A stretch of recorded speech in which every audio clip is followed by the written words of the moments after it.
Hop. Hello, hello tout le monde. Alors, je laisse rentrer toutes les personnes qui nous l'ont demandé. Bonsoir à tous. On va attendre un tout petit peu pour, comment dire, pour lancer donc cette visioconférence sur comment dire, sur comment dire, le développement d'une activité animalière en ligne, hein, voilà. Désolée, je suis un peu fatiguée ce soir. Nous avons invité ce soir Mélanie qui va nous parler de ce sujet très intéressant et surtout qui concerne beaucoup, que ce soit des professionnels donc ou pas d'ailleurs, du monde du chien et du chat, que ce soit des éleveurs pros ou dérogataires, que ce soit donc d'autres activités animalières, que ce soit des éducateurs canins, félins, que ce soit des toiletteurs canins, félins aussi, que ce soit des pensionneurs félins, canins, félins, des pet-sitters canins, félins. En tout cas, toute activité qui a un lien avec le chien, le chat. On va attendre un petit peu. Mélanie, 2, 3 minutes encore. Pas de Le souci, temps qu'il y ait des bonsoir à gens qui tous. arrivent. Ouais, il n'y a pas de problème. Et puis surtout, comment dire, on a des personnes qui vont arriver après, hein, ça on le sait, qui vont arriver en cours donc comment dire, de visio. Et forcément, on aura des questions. Coucou Maud.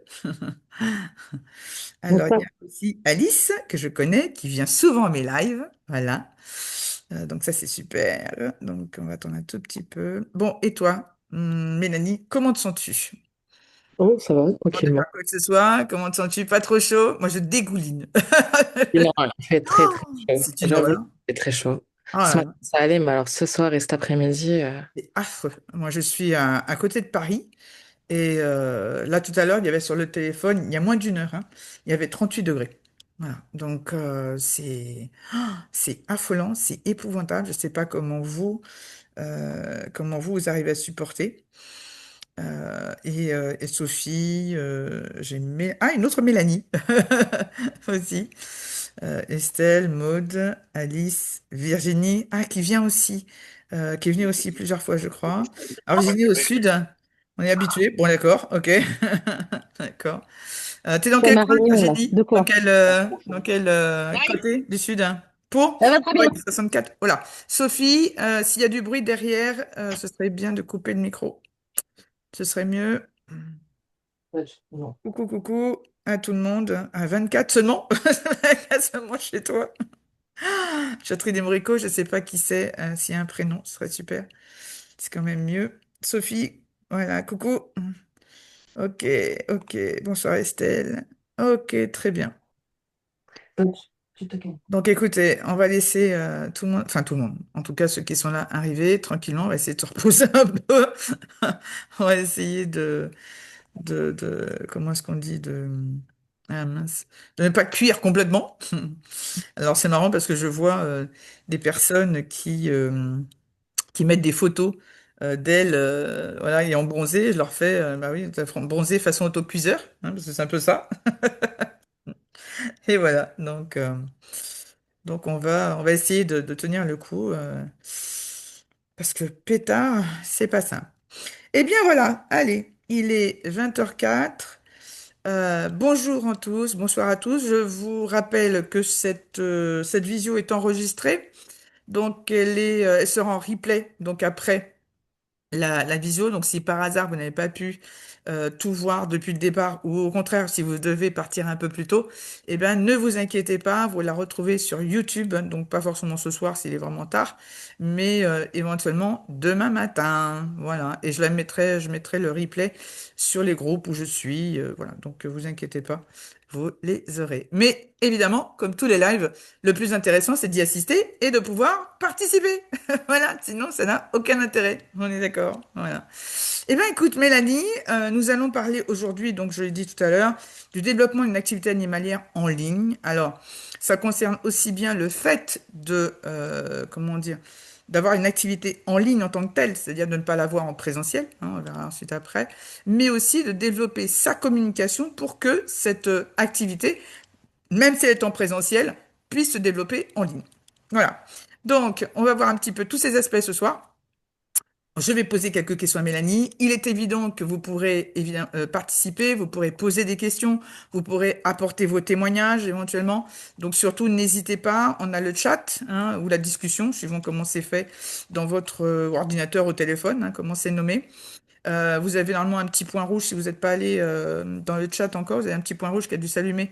Donc en passant soit la souris, soit votre doigt sur la plateforme et qui vous permet de voir les discussions en chat. Et donc, pour les personnes, soit qui n'ont pas de micro, soit qui n'ont pas envie de nous parler, qui n'ont pas, qui sont timides. Tu sais, il y a beaucoup de timides dans les lives, donc tu t'inquiètes pas. Mais souvent, les gens nous parlent. Enfin, ils nous écrivent. Donc, ils ne parlent pas, mais ils nous écrivent. Donc, il n'y a pas de souci. Allez, eh bien, écoute, Mélanie, on va commencer par le commencement. Bah, déjà, dis-nous, qu'est-ce que tu fais? Quelles sont tes activités ou quelle est ton activité? Ah, j'y arrivé. Quelle est ton activité principale? Allez, raconte-nous. Bonsoir à tous, donc je suis Mélanie, fondatrice d'Alphacom Academy et j'accompagne les pros du secteur animalier à développer leur visibilité en ligne, à attirer des clients et à structurer leur image professionnelle. Je suis moi-même issue du secteur animalier puisque j'ai fondé en 2020 Melpet Co, un magazine canin. Et j'ai vu trop de personnes talentueuses galérer parce qu'elles ne savent pas se rendre visibles. C'est Et vrai. moi, oui. Et moi-même, je l'ai vécu et je me suis formée afin de développer mon entreprise, mon magazine canin, du coup, Melpet Co. J'ai pris goût à ça et j'ai décidé d'accompagner les professionnels d'abord avec Melpet Co. Et voyant la demande croissante, j'ai décidé de monter Alphacom Academy qui du coup accompagne tous les professionnels du secteur animalier à se développer en ligne. Euh, Et c'est vrai que j'ai pu participer, je me souviens, moi, au début de Melpet Co. Et c'est vrai que c'est vraiment une revue extraordinaire, qui est très, très bien faite, qui ressemble en fait non seulement à ses lecteurs, mais aussi aux propriétaires des animaux en question. Et je pense que c'est super important d'avoir une revue où on se sent vraiment concerné, on se sent écouté, on se sent vraiment compris. Et c'est vrai que ça manquait parce que évidemment on a eu Vos Chiens Magazine, donc qui malheureusement a fermé ses portes, donc en milieu d'année dernière ou au début, je ne sais plus. Donc finalement, bah, Mel Pentanco est arrivé pratiquement dans la foulée.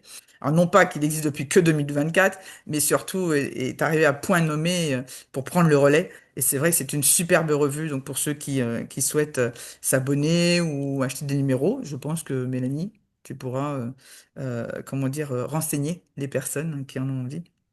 Voilà. Alors aujourd'hui, en fait, effectivement, on a un gros souci puisque, et j'en fais partie, hein, d'ailleurs, voilà, on n'est pas Dieu, hein, voilà. Nous avons beaucoup dans le monde animalier des personnes qui sont passionnées, des personnes qui ont envie de communiquer sur leur activité, qu'elles soient elles-mêmes en ligne ou qu'elles soient en présentiel, exclusivement ou en partie ou peu importe, voilà. Et le plus gros problème, c'est de savoir parler non seulement de son activité, mais aussi de mettre en valeur son activité pour que d'autres personnes aient envie comment dire, de nous, de venir vers nous, hein, que ce soit, comment dire, pour acheter des produits, pour acheter des animaux, pour acheter des prestations, hein, que ce soit par exemple la pension, etc. Et effectivement, aujourd'hui, le maître mot, c'est la communication. C'est super important, puisque finalement, bah, aujourd'hui, si on n'est pas vu, hein, eh bien, on n'arrive pas à travailler, on n'arrive pas à, comment dire, vendre des produits. Encore une fois, produits au sens large, hein, je le dis toujours. Ça n'a rien de péjoratif, hein, voilà. Donc c'est vrai que c'est important et Mélanie va nous expliquer ce soir un petit peu comment on va pouvoir, comment dire, avoir des infos de base pour pouvoir justement avancer dans ce besoin de communication. Alors comment dire, la première question que je pourrais poser, eh bien c'est une question assez générale, c'est déjà de principe, qu'est-ce que c'est qu'une activité en ligne? Ou alors, si je pourrais dire les choses comme ça, déjà, on sait qu'il y a des activités en présentiel, donc ça veut dire vraiment qu'on ne fait que en face à face avec la personne, physiquement parlant, et des activités en ligne. Mais alors finalement, qu'est-ce que c'est pour toi une activité en ligne? Est-ce que c'est juste le fait d'être comment dire, en communiquer avec Internet? Est-ce que c'est juste ça pour toi? alors, pour moi, déjà, je pense que qu'on ait une activité qui soit uniquement en présentiel ou une activité qui puisse être aussi avec des services ou de la vente, etc., en ligne, je pense que dans tous les cas, se développer en ligne, c'est important. Une activité en ligne, du coup, c'est quoi? C'est tout business qui utilise pour moi le digital pour se faire connaître, vendre ou créer une communauté. Mhm. Et pour un professionnel animalier, ça peut être de la prise de rendez-vous via un site web, Instagram, Facebook, une boutique e-commerce, des formations en ligne, ou ne serait-ce qu'une newsletter ou un blog qu'on pourrait animer en plus de ces activités en présentiel ou en plus d'activités, d'autres activités en ligne. Alors d'ailleurs, tiens, on va poser la question à nos petits, pas auditeurs, puisque à nos personnes là qui sont présentes ce soir. Qu'est-ce que vous faites comme activité? Allez, dites-nous. Est-ce que vous êtes, je sais pas moi, éleveur, toiletteur, peut-être les deux, gérant de pension, pet-sitter, masseur, éducateur, qu'est-ce qu'il y a d'autre? Transporteur, éventuellement. Voilà. Dites-nous. Qu'est-ce que vous faites? Voilà, dites-nous. Alors, n'hésitez pas à prendre la parole, à nous dire justement ce que vous faites et comment vous le faites éventuellement. Mais bon, voilà, pour le moment, on va interroger. Donc, on a des éleveurs surtout, évidemment. On a aussi des éducateurs. Donc, on va voir. Attends, bouge pas. Donc, voilà, éducateur comportementaliste. Ok, éleveur aussi. Tiens, créatrice Mélanie, qui est Intéressant. l'autre Mélanie, est créatrice donc, de sites internet spécialisés dans le monde animalier aussi. Ok, très bien. Un mari, donc Marie Estelle, donc qui est photographe animalier. Ok, en exposition, carrément. Ok, très bien. Donc en fait, on a aujourd'hui donc des fondateurs d'un concept store canin. Audrey, il va falloir que tu nous expliques ça. Je ne sais pas ce que c'est. Est-ce que tu peux juste nous prendre la parole pour nous expliquer ce que c'est, Audrey? Concept store canin. Dis-moi. Est-ce que tu peux ouvrir ton micro et expliquer, Audrey? Bonjour, Ah, bonsoir. bonsoir Audrey. Allez, vas-y. Bonsoir à tous. Moi, du coup, je suis pas encore fondatrice d'un concept store canin, c'est plutôt en cours. D'ailleurs, j'ai rejoint la formation de Mélanie via Alphacom, Mhm. et du coup, je la remercie. Et du coup, je suis en pleine création d'un concept store canin, donc qui regroupera une boutique, une salle pour des intervenants tels que des masseurs canins, ostéos, euh, des petites activités type agility, Mhm. et tout ça. Voilà. Donc Et c'est un complexe en fait que tu c'est montes. un Hein. complexe, voilà, avec salle de toilettage libre-service et avec toiletteur également. Ok, et ça Et sera dans voilà. quel coin? C'est dans quel coin? C'est près de Lyon. Ok, bon bah voilà. Avis à ceux qui, comment dire, recherchent un tout en un. On va dire ça pour soit pour leurs animaux, leurs propres animaux, que ce soit pour leurs clients éventuellement ou leurs adoptants. N'oubliez pas qu'effectivement, c'est toujours plus facile de trouver enfin plutôt tout ce qui peut subvenir aux besoins divers et variés donc au même endroit, c'est vrai. Donc effectivement, si on a par exemple un salon de toilettage, un éducateur canin, une boutique de friandises ou de nourriture, etc., au même endroit, il est évident que c'est plus facile que d'aller chercher les trois personnes différentes à trois endroits très, très éloignés les uns des autres. Et ben voilà, et ben comme ça s'est fait. Ok, super. Merci beaucoup, Audrey. Eh bien, maintenant, on va essayer de savoir euh, qu'est-ce que toi, comment dire, excuse-moi, parce que en fait, j'ai de l'eau qui me coule dans les yeux tellement j'ai chaud. Attendez, bougez pas. Ah non, terrible. Ah la vache. Pouf. Alors, oui, je voulais te demander, Mélanie, quels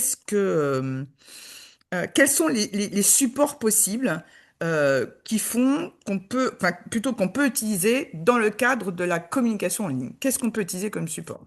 Entre les connus, les moins connus, vas-y, dis. Le principal déjà, c'est Facebook, Instagram.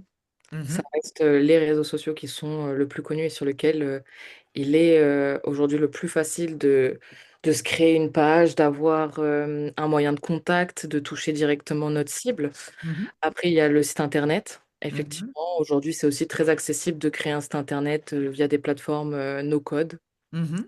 où il n'y a pas besoin d'avoir de code pour créer un site internet. Mhm. Il y a aussi le réseau social TikTok, mais tous les réseaux sociaux n'ont pas forcément la même. Enfin, tous les réseaux sociaux ont des particularités qui font que on touche plus ou moins notre cible, Mhm. ou du moins on convertit plus ou moins après nos followers et les personnes qui nous suivent. Et puis, Ensuite, il y a des formes aussi. TikTok, par exemple, ne fait que des vidéos. Insta accepte vidéo et photos. Facebook accepte vidéo et photos, etc. YouTube, c'est que des vidéos en général. Donc, voilà, effectivement, de parler du fait qu'il y a beaucoup de supports, mais que, effectivement, comme tu dis, il y a des particularités. Et que suivant ces particularités, ben, en fait, elles ne touchent pas le même public. Tout à fait, tu as raison. oui, il y a les photos aussi sur TikTok pour les stories, etc. Là aussi. Et même si je crois que ça commence à se développer, on peut mettre les stories sur notre feed. Ah, très bien. OK. Mhm. Mais c'est surtout aussi ce qu'on est prêt, nous, à faire, ou en tout cas ce qu'on a envie d'apporter, quel format. Mhm. Et comment dire, si par exemple on est plus, on peut voir sur TikTok par exemple, qui est très, enfin TikTok c'est un réseau social de divertissement. Mhm. On regarde les éducateurs ou les professionnels qui percent et qui obtiennent un réel engagement de la part de leur communauté. Sur TikTok, c'est des personnes qui adorent ça, qui font des choses drôles, qui s'investissent dans le montage, qui s'investissent réellement dans, euh, en fait, dans leur format de vidéo tout simplement, ou leur format de post. Mhm. On peut rester sur quelque chose de plus simple. Euh, à partir du moment où vous parlez à votre cible, Facebook et Instagram restent quand même pour moi les plus faciles d'accès et le meilleur moyen de réussir rapidement à connecter avec notre avatar client ou avec notre client cible, quoi. Mhm. Et surtout, dans l'animal de compagnie, il faut pas oublier qu'on est beaucoup sur l'émotionnel, hein.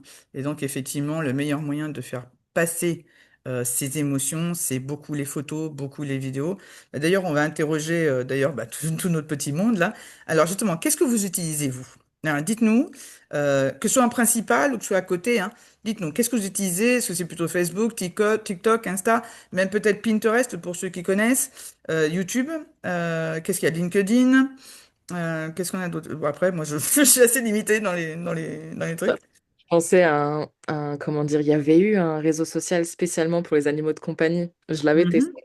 C'était assez marrant. C'est dommage que ça n'est pas. Enfin, je sais pas si ça s'est vraiment développé derrière, parce que moi, j'y suis pas retournée. mhm. Je ne sais pas, ça, je pourrais pas te dire.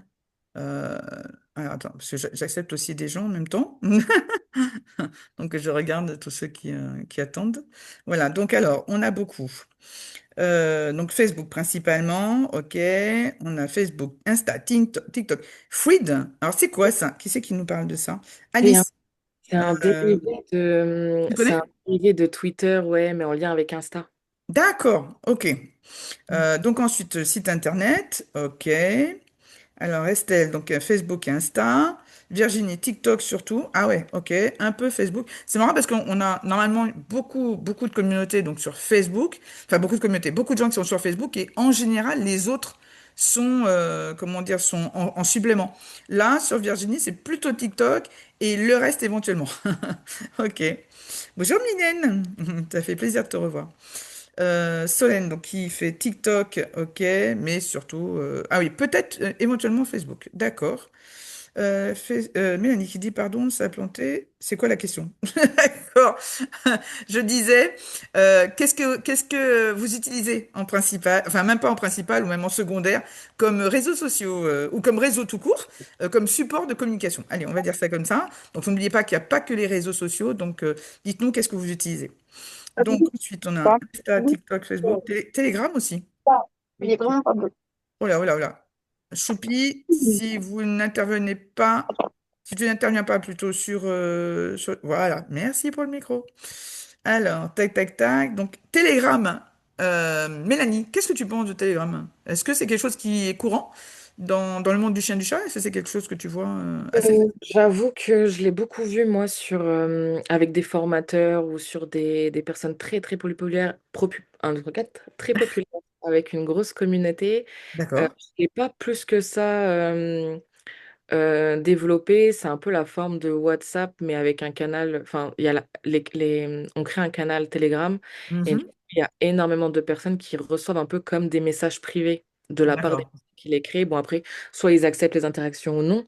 Mais Mhm. c'est vrai que Telegram, je ne l'ai pas énormément poussé. Je n'ai pas plus développé que ça. J'ai testé une fois. D'accord. En tout cas, c'est pas quelque chose de très courant dans le monde du chien et du chat, en tout cas. C'est Mm. pas forcément un truc qu'on utiliserait, je dirais, comme ça, de premier abord. On va dire ça comme ça. On est plutôt sur, effectivement, déjà les réseaux sociaux. Ah bah tu vois, Mylène l'utilise quand même, tu vois? Voilà. Tac, tac, tac, Lydia, TikTok. Enfin, alors, ce qui remonte évidemment à Facebook, TikTok, Insta, en grosse, grosse, grosse majorité. D'ailleurs, Virginie qui dit que TikTok, en fait, il y a beaucoup de réactions. Ok, ça c'est super.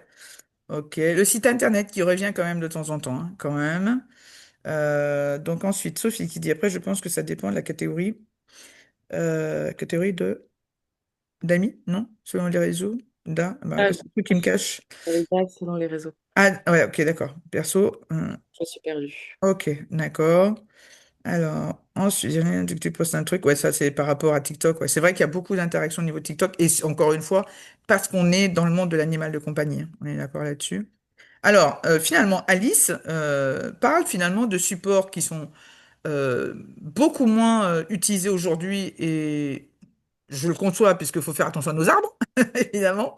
Ce sont Oui. les cartes de visite et les flyers. Mais finalement, effectivement, ce sont des supports qui fonctionnent encore, hein. Et c'est dommage de pas les utiliser, alors non pas les utiliser comme ça, n'importe comment, mais surtout les utiliser à bon escient. Voilà, ça c'est vrai que c'est un petit peu dommage. Ce sont des supports qui sont tout à fait, qui sont assez oubliés. Après, ça fait pas partie de ce qu'on appelle tout ce qui est diffusion en ligne, donc digital, mais ce sont des supports qu'il ne faut pas oublier. Et le bouche-à-oreille, effectivement, aussi. Très bien.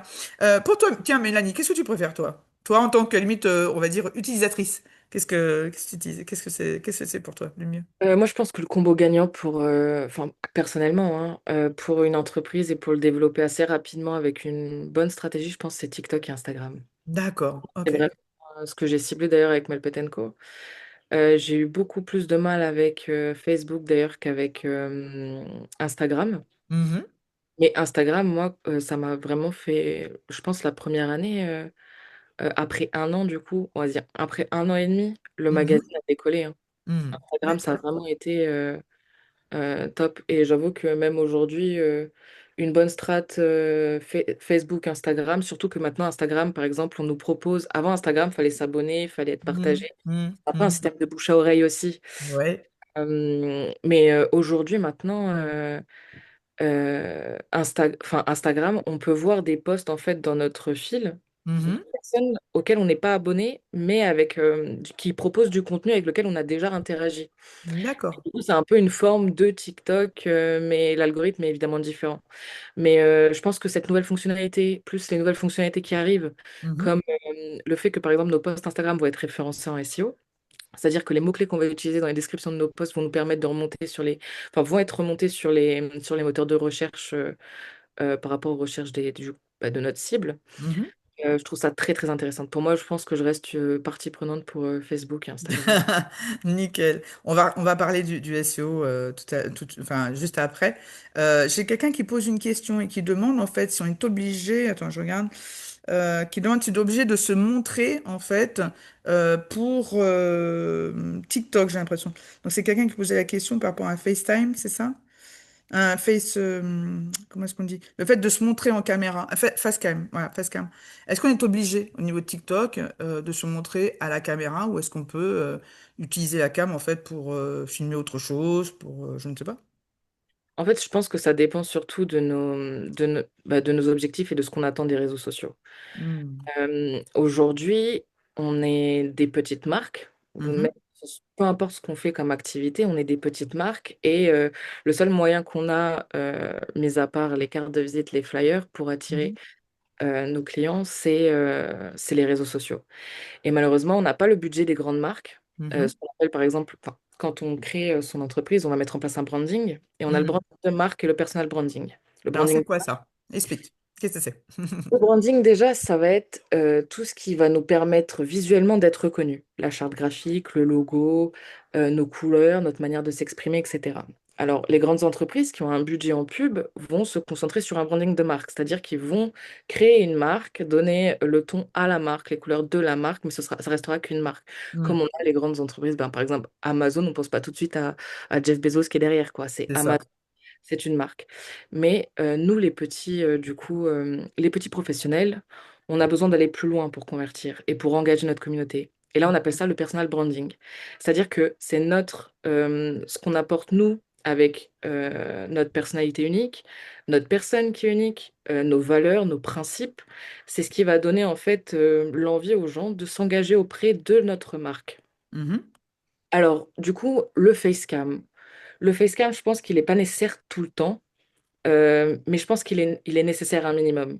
Il faut juste le mettre en place de manière stratégique sur des points. Par exemple, ça peut être juste une photo de nous, par exemple sur Instagram, une photo de nous épinglée avec notre présentation, nos valeurs, nos principes, ce qui va donner en fait un peu d'émotion à la marque, ou enfin peu importe qu'on soit éleveur, hein, vraiment je dis marque, c'est de manière très générale, à Mhm. la marque qu'on est en train de créer pour donner envie aux personnes qui nous trouvent de s'engager auprès de nous.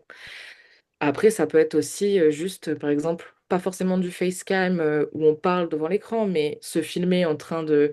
je vois qu'il y a des éleveurs de chats, bon bah, on fait Oui. les soins d'un chat, on se filme avec notre chat, et après on rajoute une voix off un peu marrante. On peut faire des montages très très simples. Et c'est une forme de... Enfin, c'est en gros une forme de personal branding qui fonctionne très très bien et qui évite l'intimidant facecam où on parle à sa caméra et on se sent pas très à l'aise. Et en plus de ça, ça rajoute du naturel qui est très important parce que ça, direct, on associe ça à de l'authenticité. Et aujourd'hui, c'est ce qu'on recherche dans notre société, c'est de l'authenticité. Beaucoup, beaucoup aujourd'hui. Il faut comprendre que avec toutes les arnaques, avec enfin, ce côté robotisation, ce côté digitalisation à l'extrême, j'ai l'impression, moi, que les gens sont revenus ou reviennent petit à petit à ce côté naturel, émotionnel, et ont besoin de savoir à qui ils parlent, ont besoin de savoir à qui ils ont affaire, vraiment. Et c'est vrai que même le fait de rajouter une photo, une simple photo, sans forcément se filmer, la personne associe l'image du professionnel ou de la personne qui vend quelque chose à la marque ou à son activité, ou etc. Et donc, dans sa tête, c'est quelqu'un qui existe. Et ça, c'est important, effectivement. J'aimerais réagir rapidement à Virginie qui dit non, les chats mignons ou drôles, ça marche sans se montrer. Quand je vous parle ce soir, c'est pas de comment on va créer un compte TikTok ou un compte réseaux sociaux qui va fonctionner, qui va attirer les likes, de la visibilité des followers.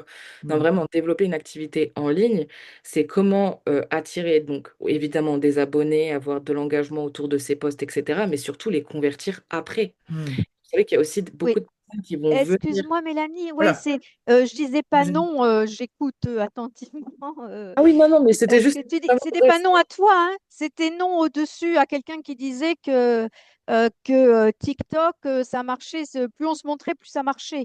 C'était à ça ma réponse. Voilà. Ah, par contre, C'était parce que c'est pas vrai du tout, quoi. Heureusement, quoi. Moi, ça m'a. C'est pour ça que ma réponse de montrer des chats mignons drôles. Moi, bon, TikTok marche bien et je me montre jamais. C'est la réponse à ça, hein. C'est pas du tout je au pensais que c'était contenu que j'écoute bien et que je trouve très pertinent en effet, quoi. Et je pense que c'était important de resituer parce que vraiment, on peut chercher, il y a des stratégies pour faire monter très très vite des comptes réseaux sociaux. Il y a des stratégies qui fonctionnent avec même des vidéos où on n'a pas besoin de se montrer. Mais est-ce qu'après, ces personnes-là qui sont sur votre compte, quand on a monté notre stratégie, qu'on a développé notre compte, qu'on a attiré nos followers, est-ce qu'après ces gens-là vont s'engager auprès de nos services, de nos produits? C'est surtout ça la différence que je voulais vraiment mettre en place sur cette visioconférence. Mais c'est vrai que c'est important. Et d'ailleurs, d'ailleurs, finalement, tu fais un excellent relais sur la question suivante, finalement, on va parler vraiment de tout ce qui est contenu, tout ce qui est référencement, tout ce qui est audience. Déjà, alors, tu as donné un mot tout à l'heure qui est le SEO. Est-ce que tu peux expliquer ce que c'est et qu'est-ce que ça apporte, en fait? Vraiment, en quoi c'est important? Qu'est-ce que c'est, en fait, le SEO? Ok.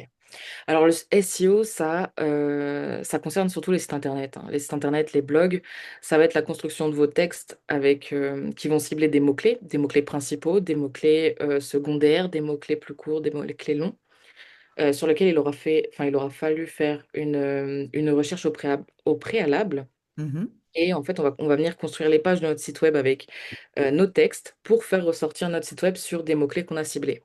Mm. Alors, suivant les mots-clés, on a un indice de difficulté qui va nécessiter soit, donc si le mot-clé il est relativement faible, la difficulté du mot-clé est en dessous de 15%, bon, bah, il n'y aura pas forcément besoin de backlink. Au-delà, il faudra des backlinks, il faudra du trafic, il faudra ramener du monde pour faire vivre le site et que du coup, l'autorité du site, donc c'est une valeur que Google donne, augmente et que Google fasse remonter sur les recherches. Après, par rapport au SEO, on a aussi les blogs qui fonctionnent très très bien et qui sont très très bien mis en avant par Google. Et là, donc, un article de blog va cibler un mot-clé principal et suivant des recherches avec plus ou moins plusieurs, enfin, courtes traînes ou longues traînes, on va avoir nos articles de blog qui vont remonter par rapport évidemment à ce qu'on fait, nos activités. Il faut évidemment cibler notre avatar client. Et du coup, voilà, le SEO, c'est la manière gratuite, moyennant un peu de temps et comment dire, et un peu de travail Mm. pour remonter dans les recherches Google, suivant ce qu'on propose. On a aussi, par contre, à part du SEO, si on veut une bonne stratégie, la page Google My Business. Ça, c'est très important. Ah, c'est vrai que c'est important. Alors, Oui. en gros, en clair, on va dire que le SEO travaille beaucoup donc sur l'algorithme et donc permet à Google de mieux référencer en fait vos sites internet, vos blogs, donc évidemment ben, tout ce qui peut faire remonter dans votre communication. Donc Mélanie, l'autre Mélanie qui nous explique donc le backlink, donc ce sont des sites qui citent notre site internet, mais aussi à l'inverse mettre des liens vers des sites connus qui sont bien référencés. Donc en fait, c'est un échange effectivement entre deux sites, entre un site et un blog, ou entre un site peut-être avec... Est-ce que justement il y a des backlinks, ça peut être sur des réseaux sociaux, c'est-à-dire entre un site internet et, et des réseaux sociaux, ou est-ce que c'est vraiment très très ciblé uniquement sur les sites internet et les blogs? Alors on peut mettre nos liens sur les réseaux, etc. Je sais qu'il y a des posts Facebook qui remontent dans les recherches Google. Donc si par Mhm. exemple on partage un article de blog et que notre profil est en public, on Mhm. va pouvoir effectivement ressortir un peu sur Google avec ça en mettant nos liens de blog enfin notre lien qui renvoie vers notre blog. Mais principalement, ça va être effectivement de nous sur notre blog, par exemple, quand on parle d'un sujet et qu'on peut citer d'autres organismes ou enfin, des ressources complémentaires extérieures, il faut mettre des sites internet, des liens de sites internet qui vont vers ces sites-là et Mhm. également essayer de voir pour du partage de liens tout simplement avec d'autres professionnels qui ramènent vers notre site et essayer de créer tout un réseau comme ça qui permettra effectivement combiné à une stratégie SEO de remonter dans Google.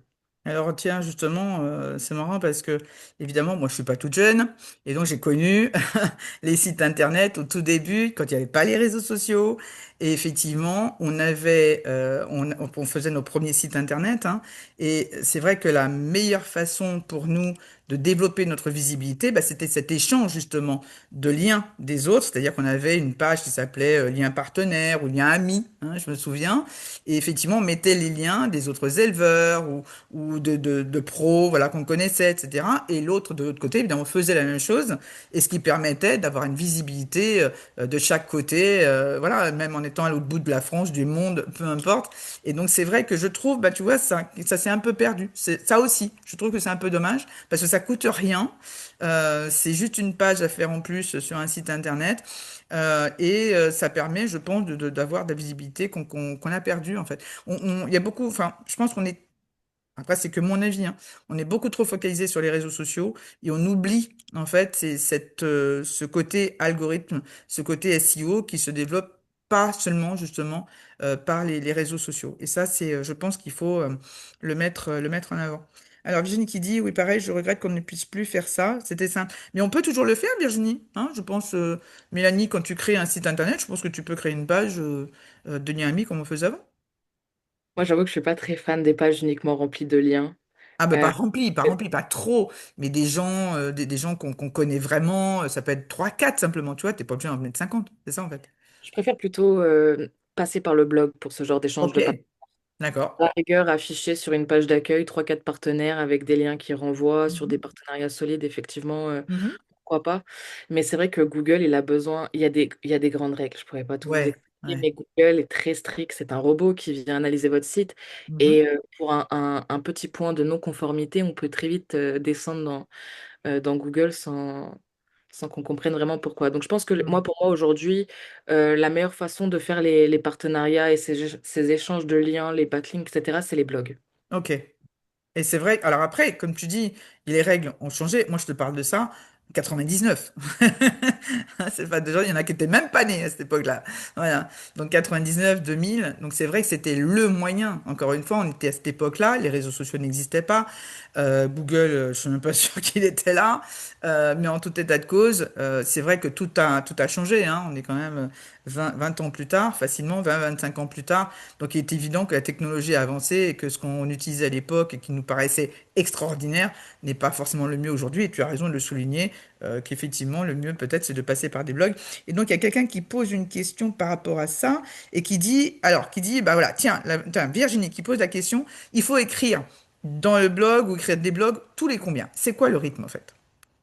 Le bon rythme en fait, on va dire. Franchement, il n'y a pas vraiment de règle. Ce qui va être important surtout, c'est que vos articles de blog ciblent, comme le dit Mélanie en dessous, des Hmm. sujets précis. Moi, j'irais plus loin, je dirais des mots-clés précis. Hmm. Aujourd'hui, vous avez tout un tas de sites internet qui vous permettent de visualiser justement l'indice de difficulté du mot-clé, mais Mhm. aussi le trafic mensuel.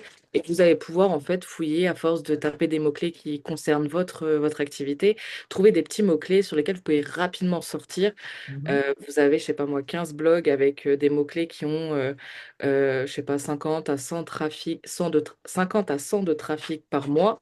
Si vous faites 20 ou 30 blogs sur 2 3 mois sur ces mots-clés-là, ben, en fait, vos articles de blog, s'ils sont bien construits sur le mot-clé précis, vont ressortir dans les premiers résultats de recherche. Et en plus, ce qui est très intéressant avec les blogs, c'est que, par exemple, avec Melpet Co, j'ai un article de blog que j'ai écrit en 2021 qui Mhm. continuait de ressortir en été. C'était les 5 choses à ne pas faire avec son chien l'été. Il Mhm. continuait d'être visité. C'était le blog le plus populaire à chaque fois sur la période en fait où il faisait très très chaud.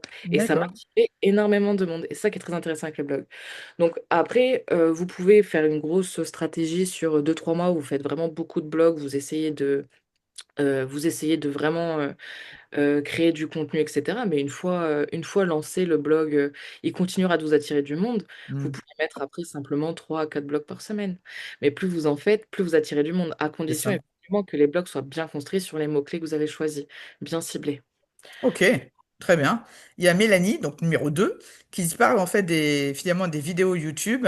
Et en fait, elle dit finalement, bah, quand ce sont des vidéos qui sortent, qui ne sortent pas en résultat de recherche, en fait, qu'est-ce que tu en penses? Est-ce que ça vaut la peine quand même de les mettre finalement? Est-ce que au bout du compte, au bout d'un moment, est-ce que ça va finir par avoir une influence, on va dire ça comme ça? Est-ce que, voilà. Alors après c'est que moi, hein. Mais je pense qu'effectivement, si tu as une chaîne qui ne fait que des vidéos qui ne ressortent pas, c'est sûr qu'au bout d'un moment, ça doit être un problème de mots-clés aussi, non? Au niveau de la chaîne YouTube, ça va être pareil. Ça va fonctionner pareil, non?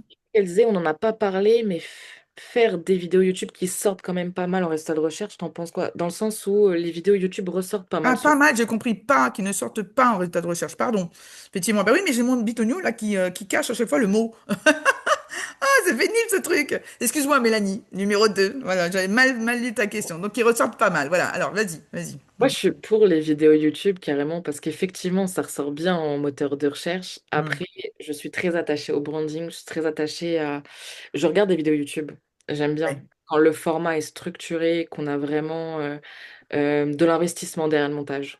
Et je pense que si on a envie, si on a les compétences, les logiciels, etc., et qu'on veut vraiment faire, même ne serait-ce qu'une vidéo par mois, par exemple, et Hmm. sortir une chaîne YouTube avec vraiment du contenu bien travaillé, je suis Hmm. carrément pour. Mais il faut avoir le temps, il faut vraiment avoir l'envie. Et je pense que le plus important aussi, c'est faut que ça nous plaise.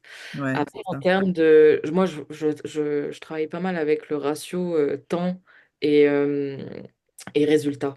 Hmm. Ça prend trop de temps pour peu de résultats. Tu changes. Je Tu changes bien de technique, travailler quoi. avec ça. Et je pense que ça, c'est propre à chacun. Mais par contre, c'est vrai que les Voilà. vidéos YouTube ressortent vraiment bien. Et effectivement, il faut avoir les bons mots-clés, la bonne description et quand même bien travailler derrière tout ce qui va présenter la vidéo et donner envie aux gens de regarder. Ne serait-ce que la petite vignette, je trouve ça quand même assez important. C'est vrai.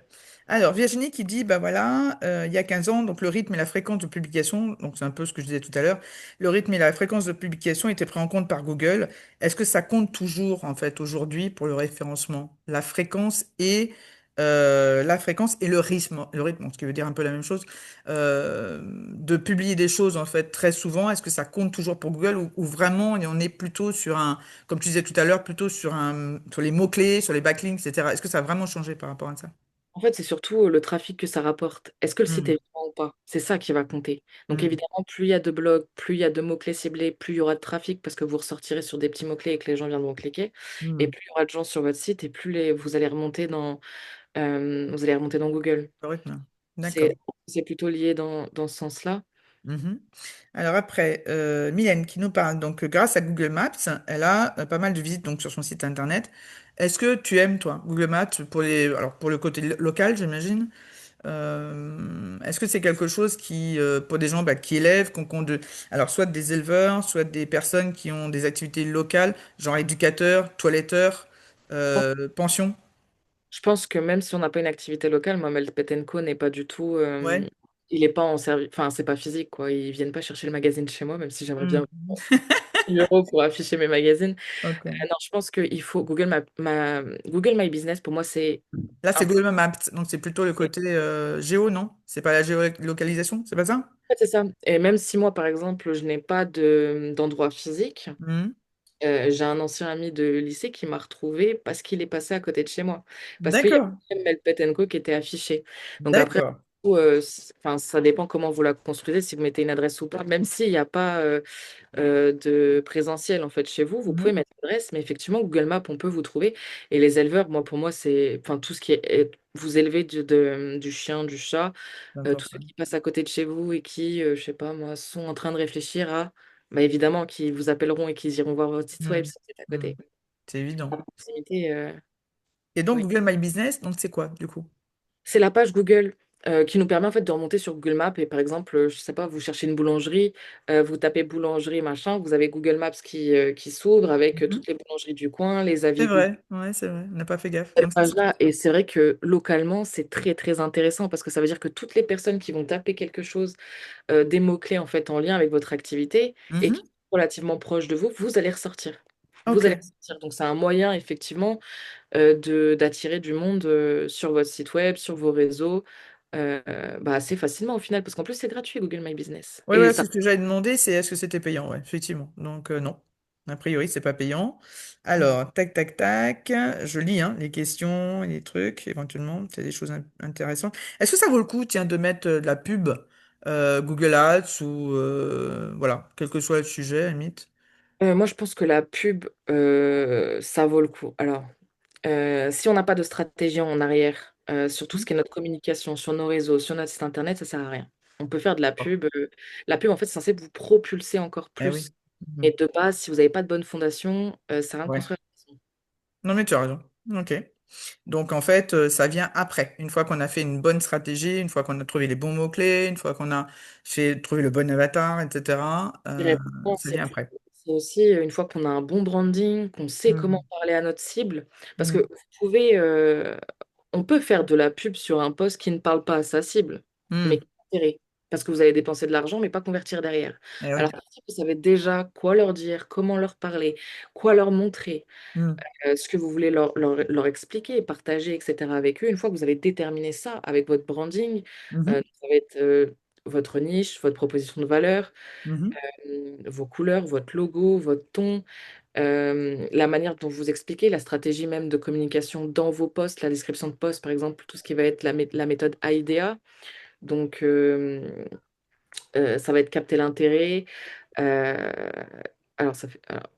attention, intérêt, désir, action. Toutes ces Mhm. méthodes-là, une fois que vous les avez mis en place et vous êtes assez rodé, vous prenez le meilleur post qui marche, vous essayez de le combiner pour le tourner sous format de pub, du coup, pour attirer votre cible vers ce que vous faites proprement. Mhm. C'est-à-dire que vous êtes éducateur, donc ça va être les services d'éducation et de comportement. Et là, Mhm. vous poussez effectivement votre poste avec une ad. Mais au préalable, ouais, franchement, il faut mettre une stratégie et évidemment avoir un peu analysé ce qu'on avait fait, ce qui marchait avant pour être sûr de faire banco et ne pas dépenser de l'argent pour rien. C'est surtout ça, hein. Ça coûte cher, hein, ce genre de truc, hein. On le sait, hein. Alors, il y a quelqu'un qui dit, donc c'est Mélanie toujours, qui demande est-ce que les plugs de traduction donc sur les sites, est-ce que c'est utile ou pas? Aujourd'hui, avec l'intelligence artificielle, je pense qu'il traduit pratiquement instantanément les sites internet, les pages, etc. Est-ce que ça vaut le coup en fait de mettre des plugins de traduction aujourd'hui? Pour moi, je dirais que non par rapport à Google. Et Mhm. en plus de ça, je pense que si vous n'avez pas de raison d'aller chercher à l'étranger et de chercher Mhm. une cible étrangère, je vois pas l'utilité parce que ça alourdit quand même le site et on a quand Mhm. même pas mal de paramètres à prendre en compte, même sur les plugins qui traduisent tout Mhm. automatiquement, comme j'ai pu. Moi, je l'ai fait parce Moi, que j'ai moi, eu aussi. Ouais. pendant 2 ans, ils ont été anglais et français. Mhm. J'ai décidé d'arrêter. J'ai complètement Ok. décidé d'arrêter de me concentrer sur ma cible française Mhm. et toucher d'abord mon premier public avant de vouloir exporter Mhm. et de, et d'aller à l'étranger, quoi. Ok, super. Alors, donc, alors, il y a Virginie qui dit oui, mais par contre, embêtant quand il sonne. C'est quoi? Ça devait faire suite à une conversation quelconque. Je ne sais plus laquelle.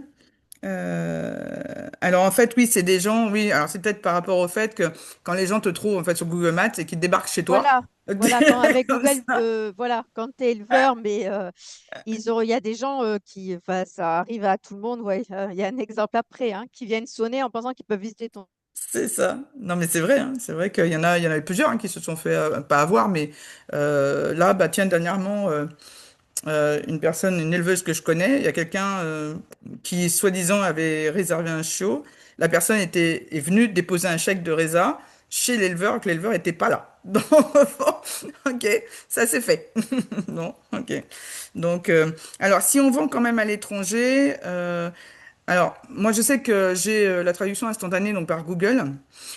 J'imagine que n'importe qui peut le faire, donc de l'étranger. Aujourd'hui, c'est vrai que, comme tu disais, Mélanie, de mettre un plugin qui risque d'alourdir le site ou le blog ou autre, alors qu'en fait, ils ont certainement les mêmes fonctionnalités de l'autre côté que nous. Moi, j'ai rien demandé. Google me traduit enfin, systématiquement en français toute page étrangère, qu'elle soit allemande, qu'elle soit anglaise, peu importe. Il me demande d'ailleurs si je veux, et je coche la case, et voilà quoi. Est-ce que, même si on vend à l'étranger, est-ce que ça vaut le coup quand même de le mettre direct, enfin, voilà, comment dire, d'anticiper d'une certaine façon, de mettre à disposition d'une certaine façon la traduction. Est-ce que vraiment c'est utile quoi aujourd'hui? Vraiment.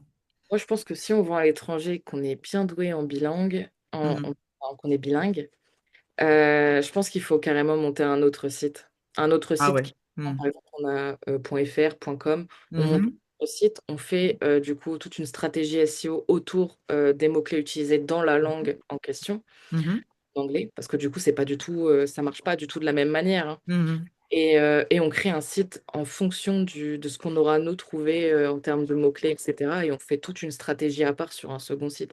Voire même, on fait la même chose sur les réseaux quand on double tout. Mhm. D'ailleurs, il y a, comment elle s'appelle, Alice, qui dit exactement ça, c'est de penser effectivement aux mots-clés aussi dans la langue en question.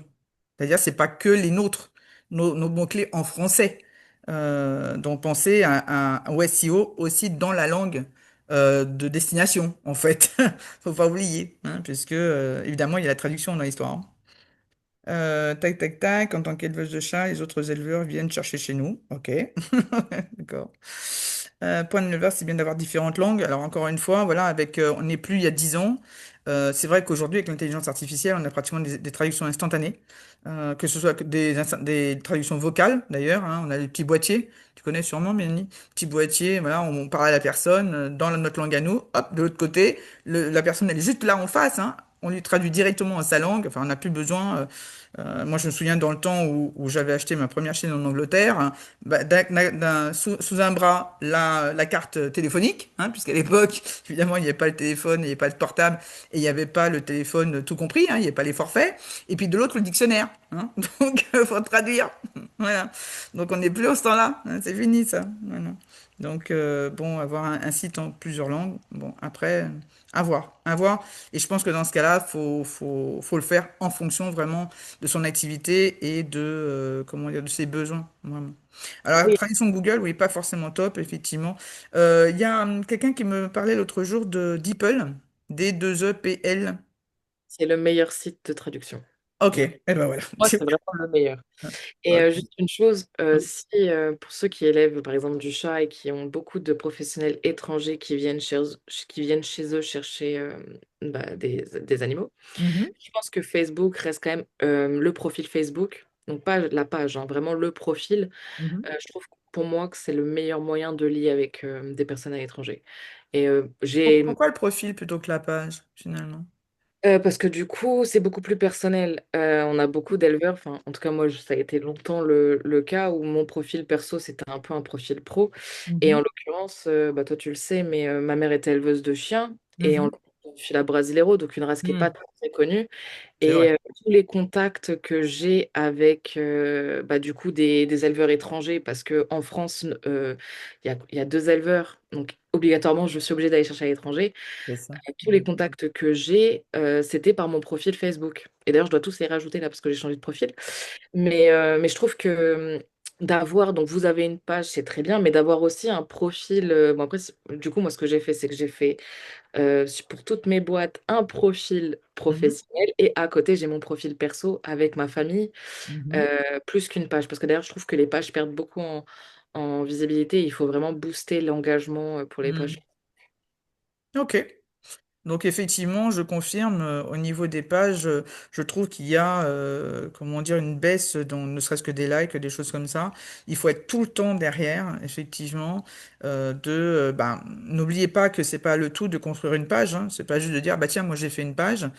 C'est aussi de la diffuser le plus largement possible pour que les gens soient au courant qu'elles existent. Moi, dans le cadre de la formation que je fais, j'ai des gens qui me disent, alors je regarde leur compte perso, hein, justement, ou pro, peu importe, et leur compte principal, et en fait, il n'y a rien comme information. Il n'y a pas de site internet, il n'y a pas le lien de leur page, etc. Et je leur dis, mais on voit rien. Et en fait, les personnes me disent, bah oui, mais j'ai une page. Et oui, tu veux savoir, tu veux que les gens sachent comment que tu as une page. C'est ça, en fait. Donc, à moins d'avoir une race rare, comme le fila, comme tu viens de dire, Mélanie, si on tombe au contraire sur des chiens, des chats comme du Maine Coon, ou des chiens comme du Golden ou du Caniche, il est évident que la personne qui va taper Golden ou Caniche, ou Maine Coon, elle va pas tomber sur une seule page. Donc, il est évident qu'il va y en avoir 300 millions et que finalement, si la personne arrive sur votre compte perso ou pro, en tout cas votre compte principal, et qu'elle ne trouve pas ces liens, elle peut pas le trouver, hein. Ça, c'est évident. Elle peut pas savoir que ça existe. Donc, pensez-y, hein, dans tous vos liens de pages, de sites internet, de blogs, de comptes Insta, de comptes TikTok, tout ce que vous voulez. N'oubliez pas de les mettre sur votre compte principal Facebook si c'est celui avec lequel vous travaillez, vraiment, et pour justement informer les gens que vous avez des pages, des sites internet, etc. C'est vraiment important, hein, vraiment. Mais surtout, en plus, moi, je pense qu'il faut aller vers des profils perso, enfin, du coup, ce qui était avant des profils perso et les transformer Mhm, en mhm, pro, et avoir du coup deux profils. Parce qu'en plus, maintenant, il y a une bien nouvelle sûr. fonctionnalité sur Facebook, c'est qu'on peut créer, on peut avoir un profil principal et avoir des profils secondaires. Et j'ai Ouais, testé, on peut d'accord. avoir jusqu'à trois profils secondaires C'est vrai. sur le même profil. Et les pages Facebook, aujourd'hui, on a l'impression que c'est un peu une barrière.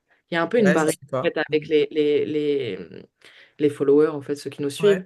Alors que quand on a un profil qu'on professionnalise, du coup, Mhm, avec tous nos contacts professionnels, toute notre cible, etc., on a mhm, beaucoup plus d'interactions, on a beaucoup mhm. plus de mouvements. Il y a beaucoup moins de distance au final avec les personnes qu'on... D'accord. Mais c'est vrai que tout change, hein. C'est vrai et on n'est pas forcément. Alors, on s'aperçoit finalement comment dire, du changement d'algorithme, du changement comment dire, de like et compagnie, enfin, sur les réseaux sociaux. Souvent bien plus tard que le moment où ça a commencé. C'est-à-dire que on peut s'en apercevoir 6 mois, 2 ans, 3 ans après, parce qu'on se rend compte tout d'un coup que voilà. Alors que ça fait un moment que c'est comme ça, quoi. Donc il faut être à l'affût, effectivement. Alors par contre, ah oui, toi tu parles. Non, c'est pas toi. Mais Mylène, donc il parle donc quand tu es banni, ouais, effectivement. Ouais. Ah oui, est-ce que c'est sur les réseaux secondaires outils, c'est ça? Mélanie? Ah, on l'a perdu. Euh, ok, donc Mylène, tu demandais en fait si c'était aussi sur les profils secondaires. Donc a priori, je sais pas. Ok. Bah, je suppose que oui, parce que normalement, par exemple, quand tu as un compte principal qu'il est suspendu ou par exemple, qu'il est supprimé, bah, ça supprime tout le reste, hein. Ok, donc c'était une affirmation. Donc pour toi, c'est vrai. Ok.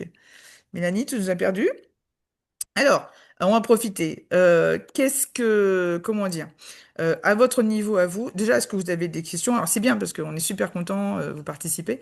Est-ce que vous avez des questions sur, comment dire, par rapport à votre activité ou est-ce que, voilà, dites-nous, n'hésitez pas surtout à poser vos questions dans le chat. N'hésitez pas à prendre la parole, à nous demander la parole si vous avez envie. Ok? Ah ouais, Mossature, ben moi j'ai eu, je me souviens, il y a pas mal de temps de ça, il y a 5 6 ans de ça, en blaguant, hein, j'avais répondu à quelqu'un, ah mais fais attention parce que t'auras la fessée. Bing! Suspendu le compte, terminé. Bon, ça c'est fait. Voilà. Donc n'oubliez pas qu'avec l'IA, il y a beaucoup de mots qui remontent, hein. Des mots bannis, hein, qui remontent. Donc faites attention à tout ce qui est vente, tout ce qui est réservation, disponible, même recherche. Faites très attention. Chaud, chaton, faites attention. Essayez d'employer des mots-clés. Justement, d'ailleurs, Mélanie en parlait tout à l'heure. Essayez d'employer des mots-clés qui disent pratiquement la même chose, mais sans employer ces mots-là, quoi. Mais normalement, c'est relativement facile à faire. Attends, merci aussi, des fois, non, ban ou les couleurs. Ok. Putain, mais à chaque fois, j'ai cette espèce de bitonio là qui est devant voilà, qui est devant la fin de la phrase. Ça m'énerve à chaque fois. J'adore. J'avais sauté pour ça, mais des fois juste pour merci, quoi. Ah ouais, d'accord. Ouais, bah ouais, pétard. C'est un peu. Non, mais même sans parler de vente, hein, juste des mots-clés qui ressortent et surtout grâce à l'IA. Alors justement, d'ailleurs, je voulais rappeler un truc, il y a des gens qui disaient, bah oui, mais j'étais dénoncé, j'en ai marre, je suis toujours dénoncé, etc. Non, non, dites-vous bien qu'avec l'IA maintenant, vous avez été dénoncé peut-être une fois, vous restez dans les petits papiers, dans les mauvais petits papiers de Facebook pendant quelques mois, et qui fait que si, à la moindre incartade, bah, vous êtes de nouveau suspendu, etc. Donc c'est pas des gens qui vous dénoncent en permanence, c'est juste l'IA qui fait son travail. C'est juste ça. Donc faites attention à ça. Mélanie, tu voulais rajouter quelque chose sur le sujet? Au niveau des contenus, par Oui, exemple. Alors oui, tiens, les contenus. Alors on avait parlé des mots-clés, effectivement, au niveau parce que le fait que ce soit important par rapport au référencement, etc. Mais au niveau des contenus, qu'est-ce que tu conseilles en fait alors, on va pas parler chaque activité, hein, on est d'accord. Mais quel est le type de contenu de façon générale qui attire en fait que ce soit des adoptants, que ce soit des clients. Qu'est-ce que, dans le côté, pas forcément les mots à mettre dedans, parce que ça, c'est chacun, hein, on va dire ça comme ça, mais plutôt dans le type de réaction, en fait, qu'on est censé attendre. Et donc, finalement, qu'est-ce qui est mieux enfin, comment s'exprimer, on va dire ça comme ça. Comment, tu vois, je sais pas ce que je veux dire, j'ai du mal. j'ai quelques idées là. Voilà, allez, vas-y, on verra si c'est ça. Allez, vas-y. Déjà pour développer, enfin, quand on veut développer ces réseaux sociaux, il va être très important de cibler des personnes précises. Donc par rapport à ce qu'on fait, ce qu'on apporte, qui est intéressé par ce qu'on fait au final.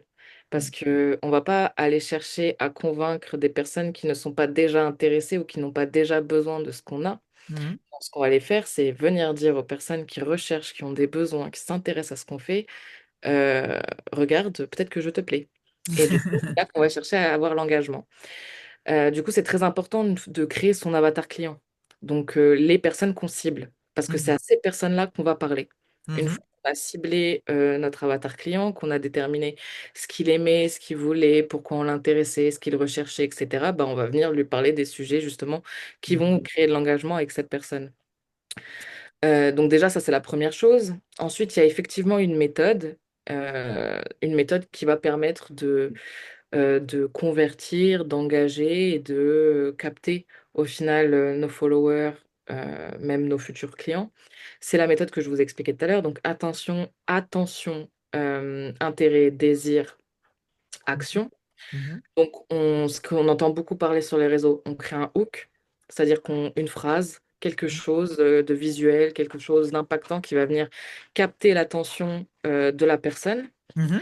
Ensuite, on met en place euh, un message clé par rapport à ce qu'on est en train de proposer sur notre poste, une réponse, notre réponse personnelle, Mhm. et à la fin, une morale ou alors un appel à l'action. Mhm. Visiter notre site, etc. Et donc c'est une stratégie de contenu qui marche à tous les coups, au final. Mhm. C'est la meilleure façon, c'est ce qui vient en fait activer chez les personnes qui nous regardent Mhm. le même processus psychologique qui va pousser la personne à acheter quelque chose, d'un Ouais. point de vue commercial au final, hein. Mhm. Et c'est repris attention, intérêt, désir, action. Mhm. Et effectivement, une phrase un peu, je la répète pour être sûr que vous imprimez, une Mhm. phrase un peu marquante, un Mhm. message clé, votre réponse personnelle et un appel à l'action ou une morale ou quelque chose qui va faire, qui va venir initier un j'aime, un like, un follow. Voilà. Et donc, évidemment, après, tout ce qui est visuel, ça va être enfin, après, libre à vous aussi de faire ce que vous voulez, mais très Oui, important bien de sûr. toujours garder le même branding, la même identité visuelle, et qu'au final, au fur et à mesure de vos posts, les personnes se disent, ah, je connais, je sais. Qu'ils aient même pas Mhm. besoin de regarder le nom, ils savent qui vous Mhm. êtes, ils vous Mhm. reconnaissent. Vous combinez tout ça et ça fait une belle stratégie de communication.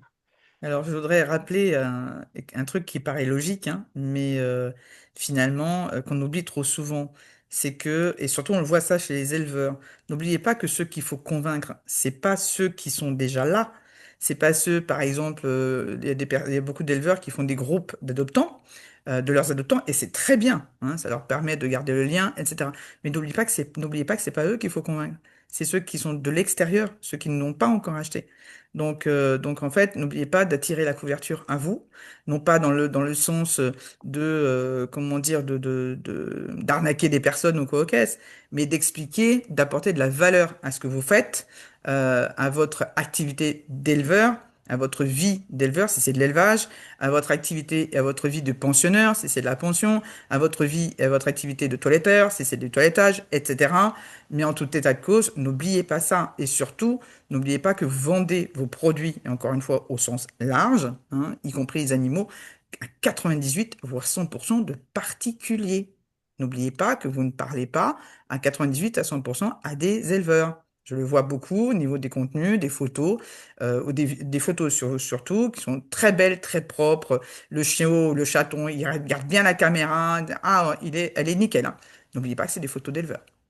N'oubliez pas que le particulier, lui, c'est pas ça qu'il recherche. Lui, ce qu'il veut savoir, c'est comment va être sa vie avec l'animal qu'il va acheter chez vous. Comment va être son animal s'il le met en pension chez vous. Comment va être son animal quand il va le faire toiletter chez vous. D'accord? Donc ça, c'est vraiment très, très, très important. Donc ça, n'oubliez pas ça, hein, parce que c'est vraiment, quand on est professionnel et surtout quand on l'est depuis un certain temps, on a tendance à oublier ça. Et en fait, d'oublier, ben, c'est ce que tu viens de dire, Mélanie, en fait, que tu as repris assez souvent, cet avatar client. C'est vraiment la personne en face, de penser à ce que la personne en face a besoin, pas vous. D'accord? Ça, c'est vraiment, c'est vrai qu'on oublie trop, trop, trop souvent quand on est pro depuis trop longtemps. Ça, c'est vrai. Alors ensuite, alors attends, il y a Mylène qui dit, attends, attends, hop, hop, hop, une question. Audrey, qui demande les call to action, est-ce que ça doit faire assez régulièrement pour toi ou pas trop en abuser? Alors alors peut-être sur un nombre de postes, peut-être. Quel est le rythme de call to action, donc l'appel à l'action? Est-ce que c'est à tous à chaque fois ou est-ce que peut-être c'est un sur deux, sur trois, sur cinq, je sais pas. Je pense que pour moi, avant de parler de call to action, Hmm, euh, ça va être, il faut donner. Il faut hmm, donner pour recevoir. On ouais, donne et on reçoit. Donc déjà, ça va être donner de l'information, donner, je sais pas moi, une opportunité d'être mise en avant, donner un mhm, conseil, donner du plaisir, donner de l'émotion. mhm, Et ensuite, effectivement, venir appeler à l'action. Les d'accord. call to action, il ne faut pas en abuser parce qu'il ne faut pas non plus bassiner nos followers. En fait, c'est simple, il faut qu'ils se disent, waouh, c'est important tout ce qu'ils donnent. Je veux aller plus loin. Hmm, Je veux en savoir plus. Je veux plus.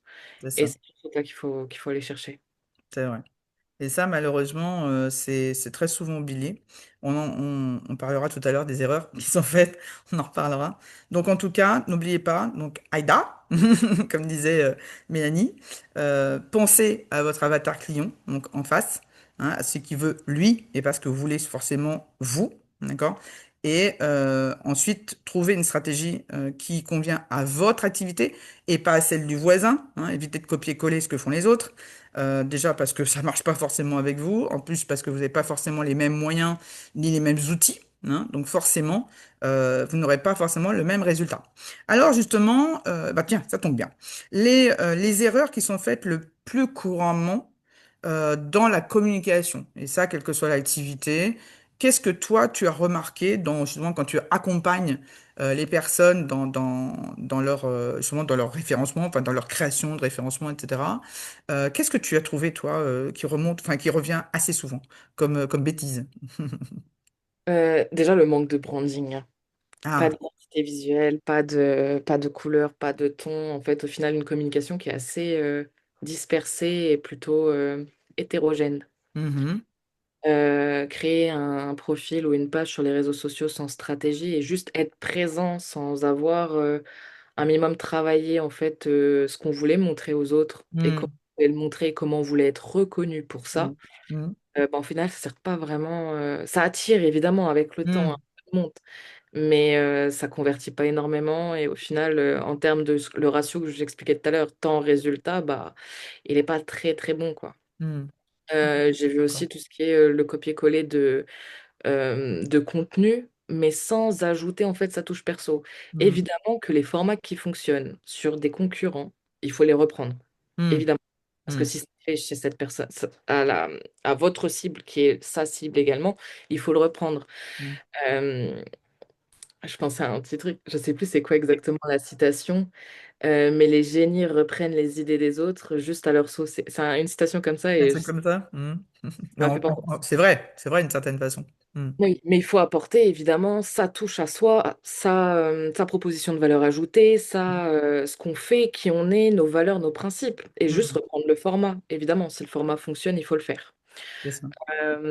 Évidemment, le manque de ciblage en termes d'avatar client. On Mhm.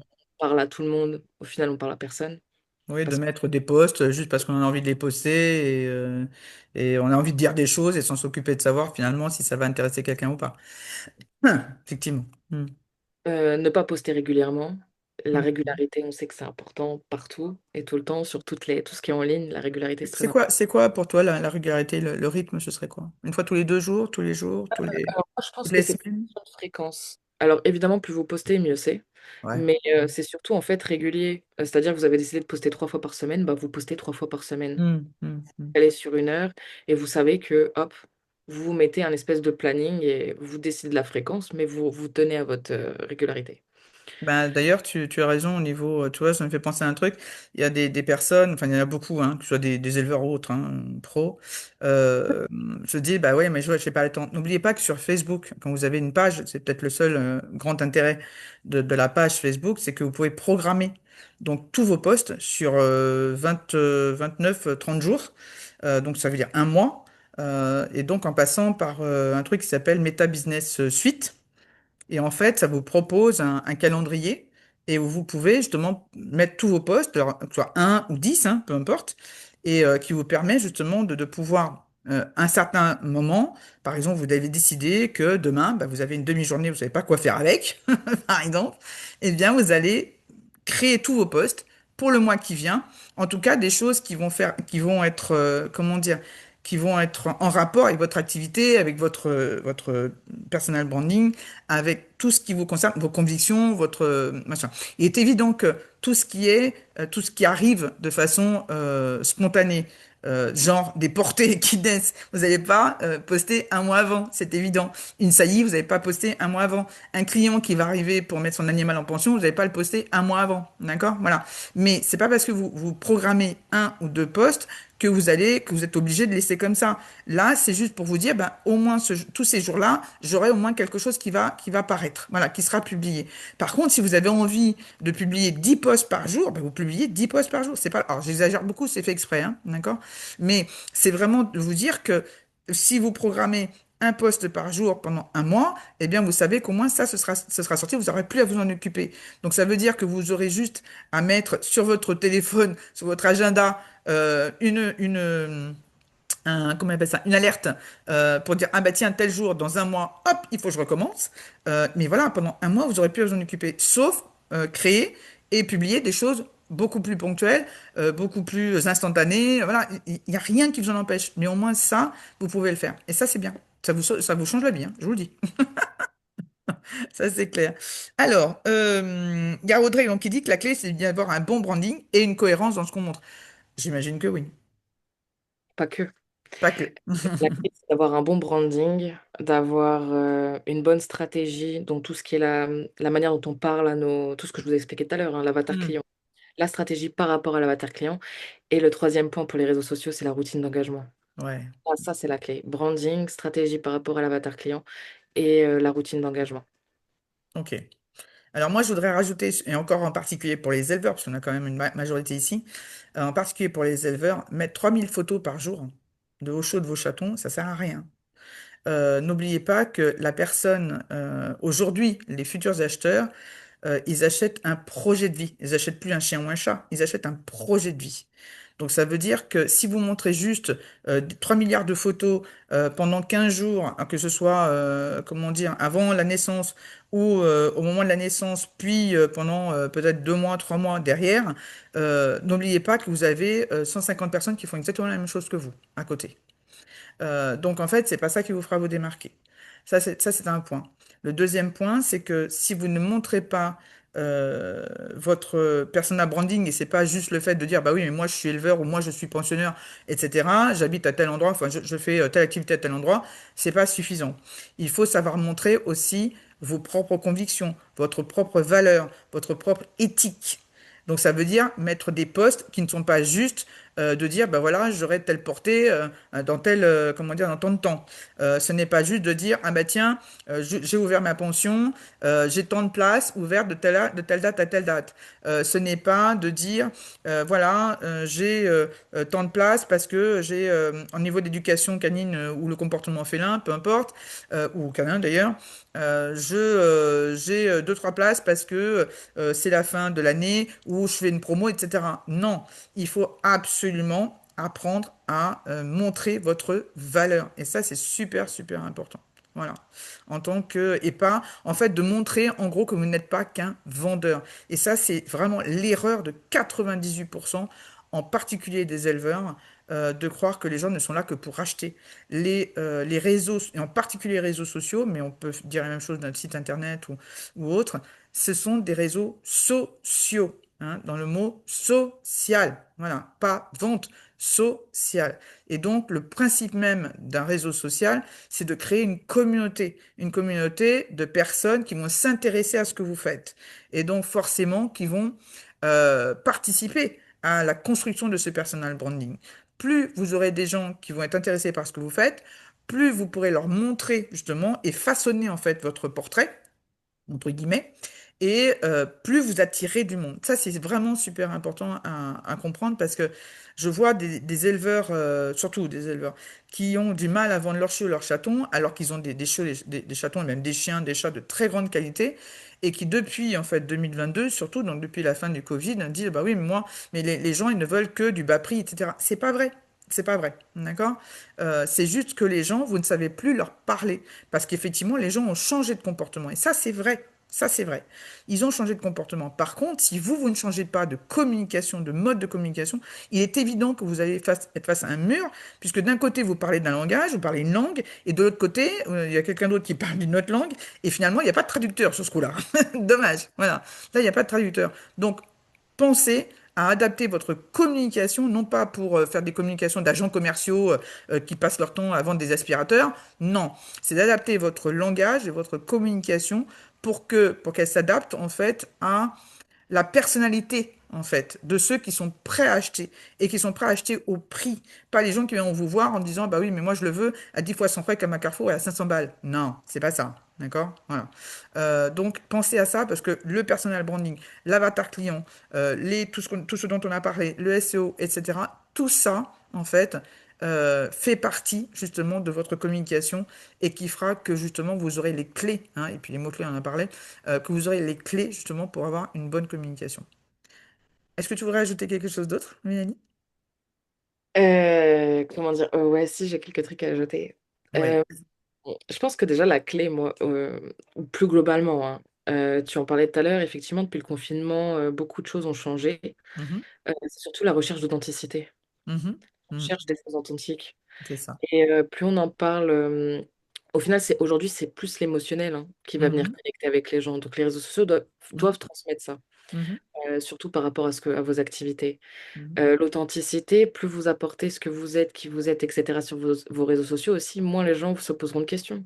mhm, Euh, Moi, la première, hein, je suis, entre guillemets, victime de ça, dans le sens où j'ai vu un éducateur, j'ai vu que ça me plaisait ce qui se passait, j'ai vu ses balades co, je l'ai contacté pour participer, pas pour lui poser des questions sur ses services, comment il travaillait. Je le mhm. savais déjà, j'ai vu. J'ai dit, bon, bah, je vais essayer. Je verrai C'est ça. comment ça se passe en présentiel. Donc, plus on en montre, plus on en raconte, plus Mhm, on explique ce qu'on fait, qui on est, comment on voit les choses. mhm, Moi aussi, on a cette perte de temps-là pour convertir, en mhm. fait. Et par contre, il y a un truc que j'aimerais revenir aussi, que tu as dit Oui. tout à l'heure, par rapport au groupe Les d'adoptants. adoptants. Mhm. Je suis pas vraiment d'accord avec toi. Je trouve que Non, le non, groupe, je dis simplement que les groupes d'adoptants, les adoptants, ils ont déjà adopté. Ils sont déjà convaincus. C'est ça que je veux dire. oui, mais ils adopteront après, et puis ils parleront à un voisin, et ils monteront le Ah groupe. oui, oui, complètement. Oui, oui, tout à Là où fait. c'est Mais ça, c'est du important. bouche-oreille, ça, après. C'est pas du travail en ligne. C'est ce que je voulais dire. Mais non, le travail en ligne va venir impacter si on fait un réel travail sur notre groupe d'adoptants, si on Mhm, arrive à générer tout cet engagement de notre communauté mhm, déjà mhm, présent et qui a déjà été convaincu, mais mhm, de générer de l'engagement sur nos petits posts, etc. Et on fait travailler notre groupe Facebook d'adoptants mhm, comme on travaille une page Facebook, un réseau social où on cible les personnes mhm, qui ont déjà acheté chez nous. Mais de mhm. là, ces personnes-là qui vont, oh, votre chien, il est trop mignon, etc. Oui, bah, je l'ai pris à tel endroit, Ça, etc. Oh, c'est je vrai. l'ai pris Ça, le c'est bon. vraiment du bouche-oreille, Et là, au effectivement. Mhm, final, on voit les interactions, on voit le contenu sur le groupe Facebook, on a envie de faire quoi? Hop, je rejoins. mhm, Vous voyez? Et là, au final, votre groupe Facebook, parce que Facebook, c'est très intéressant pour ça, les groupes Facebook, ça fonctionne. mhm, Facebook, ça reste quand même un espace très, très communautaire. mhm. Et on voit qu'il y a du. D'ailleurs, toi, ton groupe Facebook, il fonctionne de fou.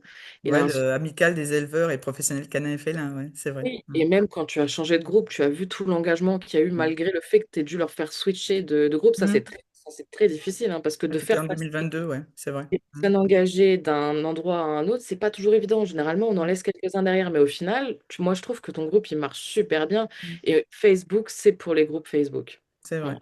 Mais après, c'est Et vrai que on est. Alors d'ailleurs, tiens, une petite astuce d'ailleurs, c'est là encore, que ce soit dans groupe ou page, hein, c'est de d'abonner ou de faire entrer dans votre groupe toutes les personnes qui ont acheté donc des animaux chez vous, que ce soit des chiens, des chats, peu importe, et ne pas hésiter, alors évidemment avec leur accord, par exemple, copier-coller quelques lignes d'un retour qu'ils vous ont fait, un retour évidemment positif qu'ils ont fait, et donc à identifier la personne.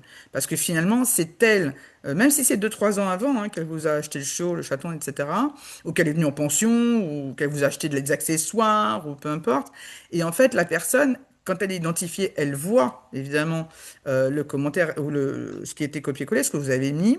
Et finalement, très souvent, elle vient renchérir en fait. Surtout si elle n'a pas donné de nouvelles depuis un certain temps, elle va venir remettre des photos plus récentes, elle va venir redonner des nouvelles, elle va donc finalement, elle va conforter en fait le fait qu'elle a eu une bonne impression dès le départ. Et ça, évidemment, pour tous les gens de la communauté, et tu as raison de le dire, ça ne fait que comment dire, comment est-ce qu'on dit, convaincre ceux qui n'ont pas encore acheté et qui risquent de le faire parce qu'ils voient des gens. Regardez au niveau des avis.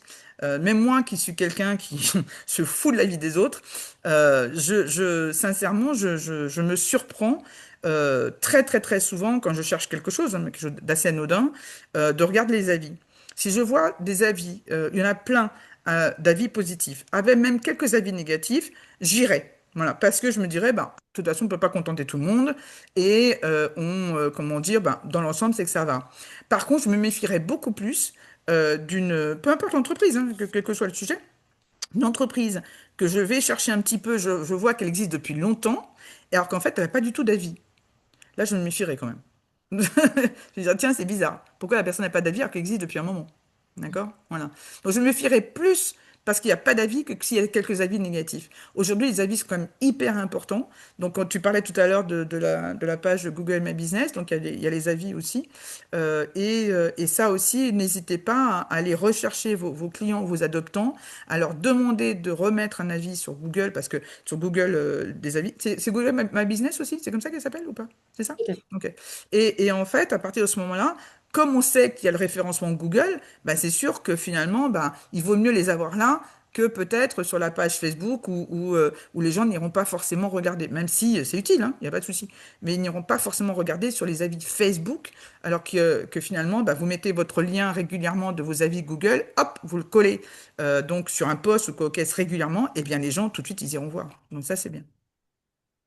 Pour les avis qui sautent sur les Google My Business, en fait, tu peux faire supprimer un avis à partir du moment où ça atteint ta personne directement. Oui, Si tu c'est laisses un vrai. avis sur l'entreprise de manière globale sans cibler quelqu'un de précis, Mhm. sans avoir des propos insultants, racistes et tout ce qui va, Mhm. Mhm. il y a un certain listing des choses qu'il ne faut pas faire. Mhm. Les avis peuvent être supprimés. Ouais. Par contre, il faut écrire à Google, je pense, il y a une adresse mail ou il y a un truc. Non, par contre, elle dit, j'ai pas demandé de suppression et il a disparu. Ah, peut-être que le Alors compte ça. je sais pas. Ça, franchement, Alors si, ça arrive hein, quand Google estime que soit que l'avis il est faux, il estime qu'il est faux. Il estime qu'il est pas assez, il est trop beau pour être vrai, en clair. Voilà, ça peut arriver. Ou alors peut-être la personne qui l'a écrit qui peut-être le supprime derrière. ouais, peut-être. Ça peut être ça, hein. Je sais pas si c'est possible, hein. Quand on a écrit un avis, est-ce qu'on peut le supprimer? Je sais pas.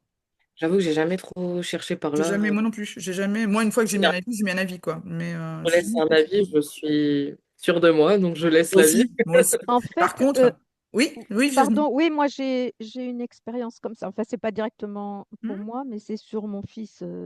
Et en mhm, fait, qui est chirurgien, donc ça n'a rien à voir, qui est hmm, chirurgien plastique, hein. Et ben, mhm, donc il a des avis. Et en fait, Google lui a supprimé des avis. Il est installé à Bordeaux de hmm. gens qui étaient à Paris en disant que ça pouvait pas être des vrais avis.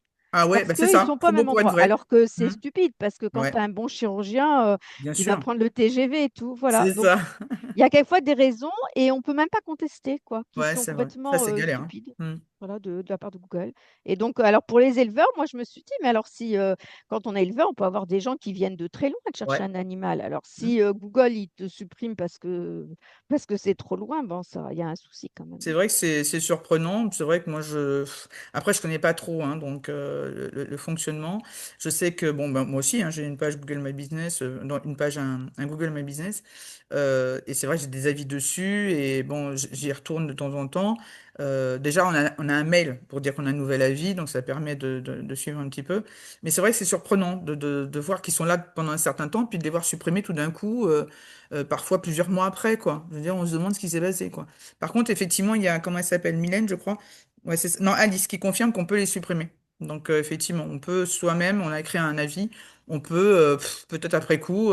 Tu sais, ça peut être le cas, tu sais, t'as eu un bon feeling avec quelqu'un, tu lui as acheté un produit, peu importe quoi, et ça s'est bien passé. Et puis finalement, tu as fait un super avis parce que, voilà, toi, ça s'est bien passé. Et puis, je sais pas, je sais pas, vous vous reconnectez, vous recontactez, tout ça, et ça se passe mal. Tu vois, pour X raisons.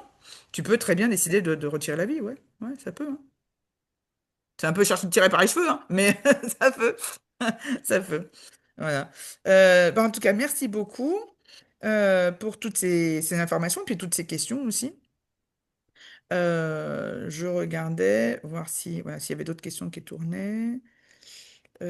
Alors oui, tiens, tu as Sophie qui dit, oui, il y a beaucoup qui parlent du prix alors qu'elle met beaucoup d'infos donc sur la sociale, donc je suppose que tu es éducatrice, Sophie. Euh, et en fait, qu'est-ce que tu peux conseiller, tu vois, Je par pense rapport que à ça? Pourquoi alors qu'elle met de la valeur de son travail, tu vois, sur ses posts probablement, sur ses réseaux, pourquoi elle a des gens qui demandent que le prix, quoi, finalement? Qu'est-ce que ça peut être la raison, finalement? moi, je pense qu'il y a une bonne phrase, il y a une très très bonne phrase pour ça. Hmm. Par rapport au prix, c'est trop cher ou c'est pas dans leur budget? Parce Ouais, que c'est c'est ça. ça la vraie question. On va très vite dire, ben, moi aussi j'aimerais bien avoir le dernier iPhone, mais Hmm. peut-être que tu peux pas me le payer. Mais À 1800 balles, ouais. est-ce que l'iPhone est trop cher par rapport à ce qu'il propose comme valeur? Hmm. Pourquoi je le veux d'ailleurs? Telle est la Hmm. question. C'est la Ou vraie est-ce que question. pas dans mon budget? Et Hmm. c'est ça surtout la question. Je pense qu'il faut pas se démonter quand on... Surtout quand on élève... je suis pas sûre qu'elle soit éducateur, mais même de toute façon dans l'éducateur.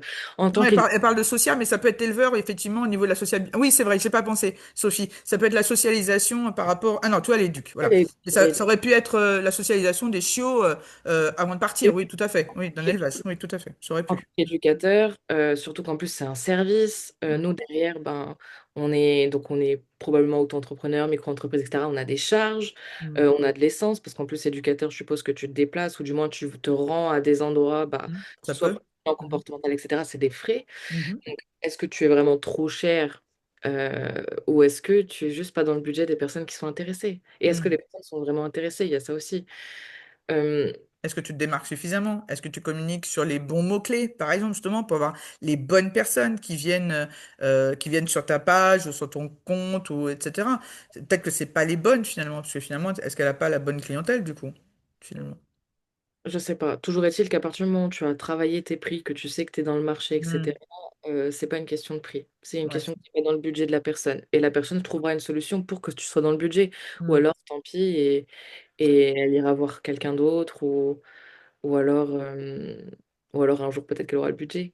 Ouais, peut-être qu'elle elle attendra un petit peu, mais elle s'arrangera pour le budget si vraiment ce sont tes prestations qui l'intéressent et pas celles du voisin, effectivement. Quand on regarde en plus suivant les régions, entre Paris et d'autres régions, des fois les prix pour la même prestation sont hallucinants. Hmm. C'est plutôt une Hmm. question de budget plus que de c'est trop cher. À moins que tu vendes pas grand-chose pour un prix faramineux, mais je pense pas.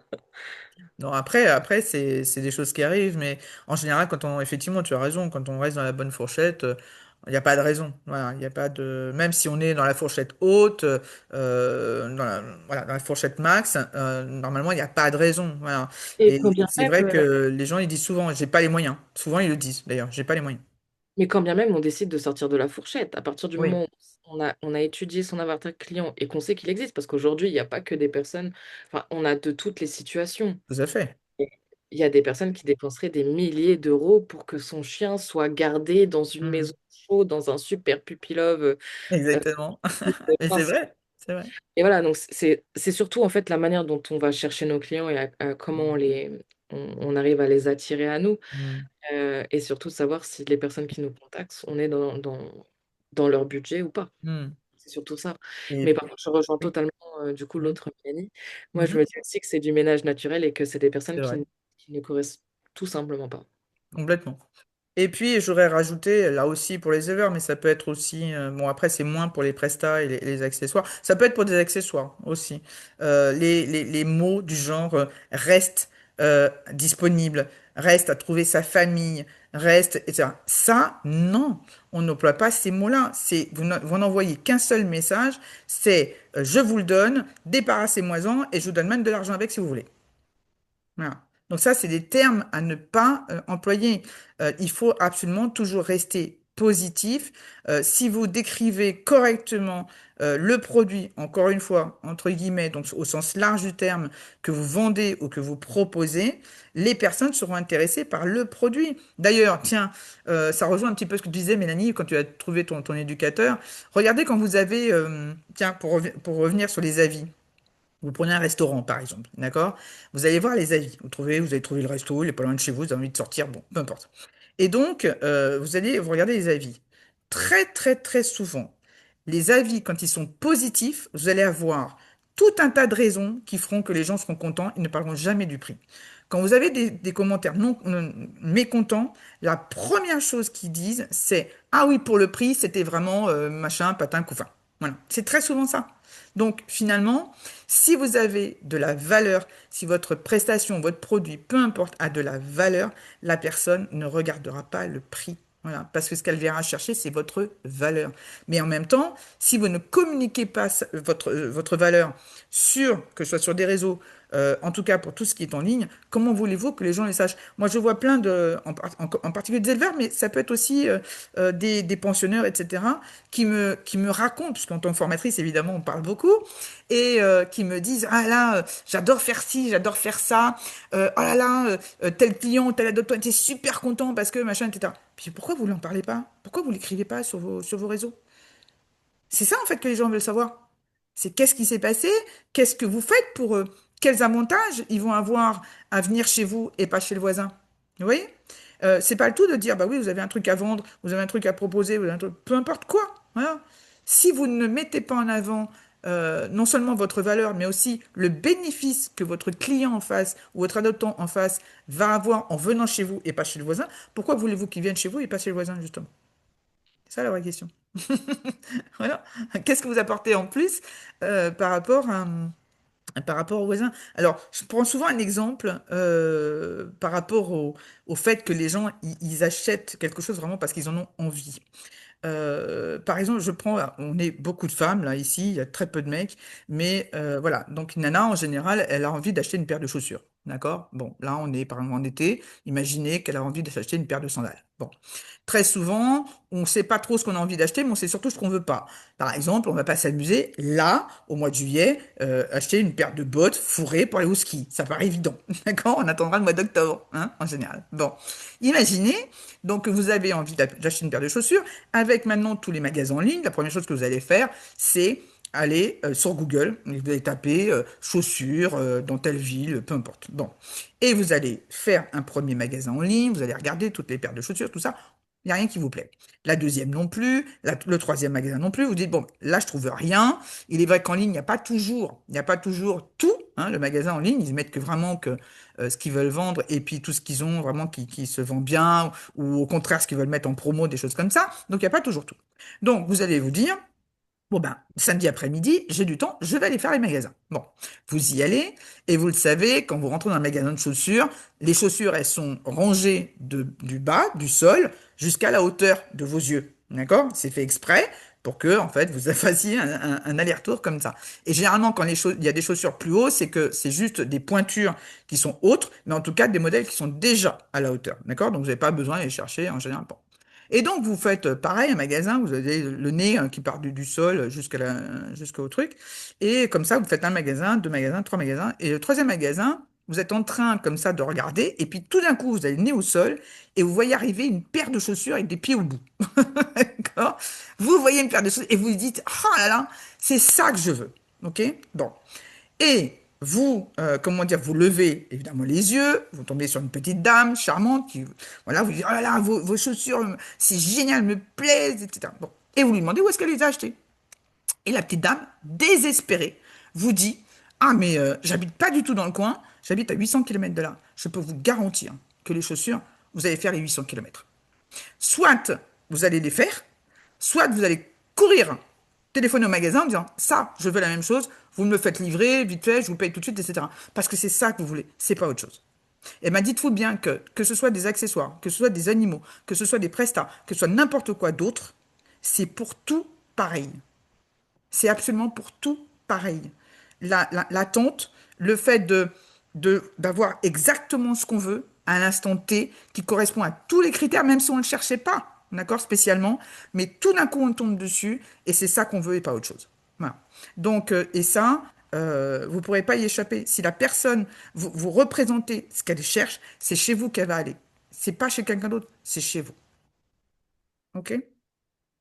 Et vous avez d'ailleurs des gens, que ce soit des éleveurs, que ce soit des pensionneurs, des gens qui attendent hein, vraiment des accessoires, par exemple des ruptures de stock. Hein, vous rendez des accessoires, par exemple, puis vous êtes en rupture de stock, mais la personne, c'est ça qu'elle veut, et en plus, il n'y en a pas ailleurs, mais elle va attendre 6 mois, un an, 2 ans, mais c'est ça qu'elle veut, c'est pas autre chose. Jusqu'à ce que vous en ayez d'autres, quoi. Oui.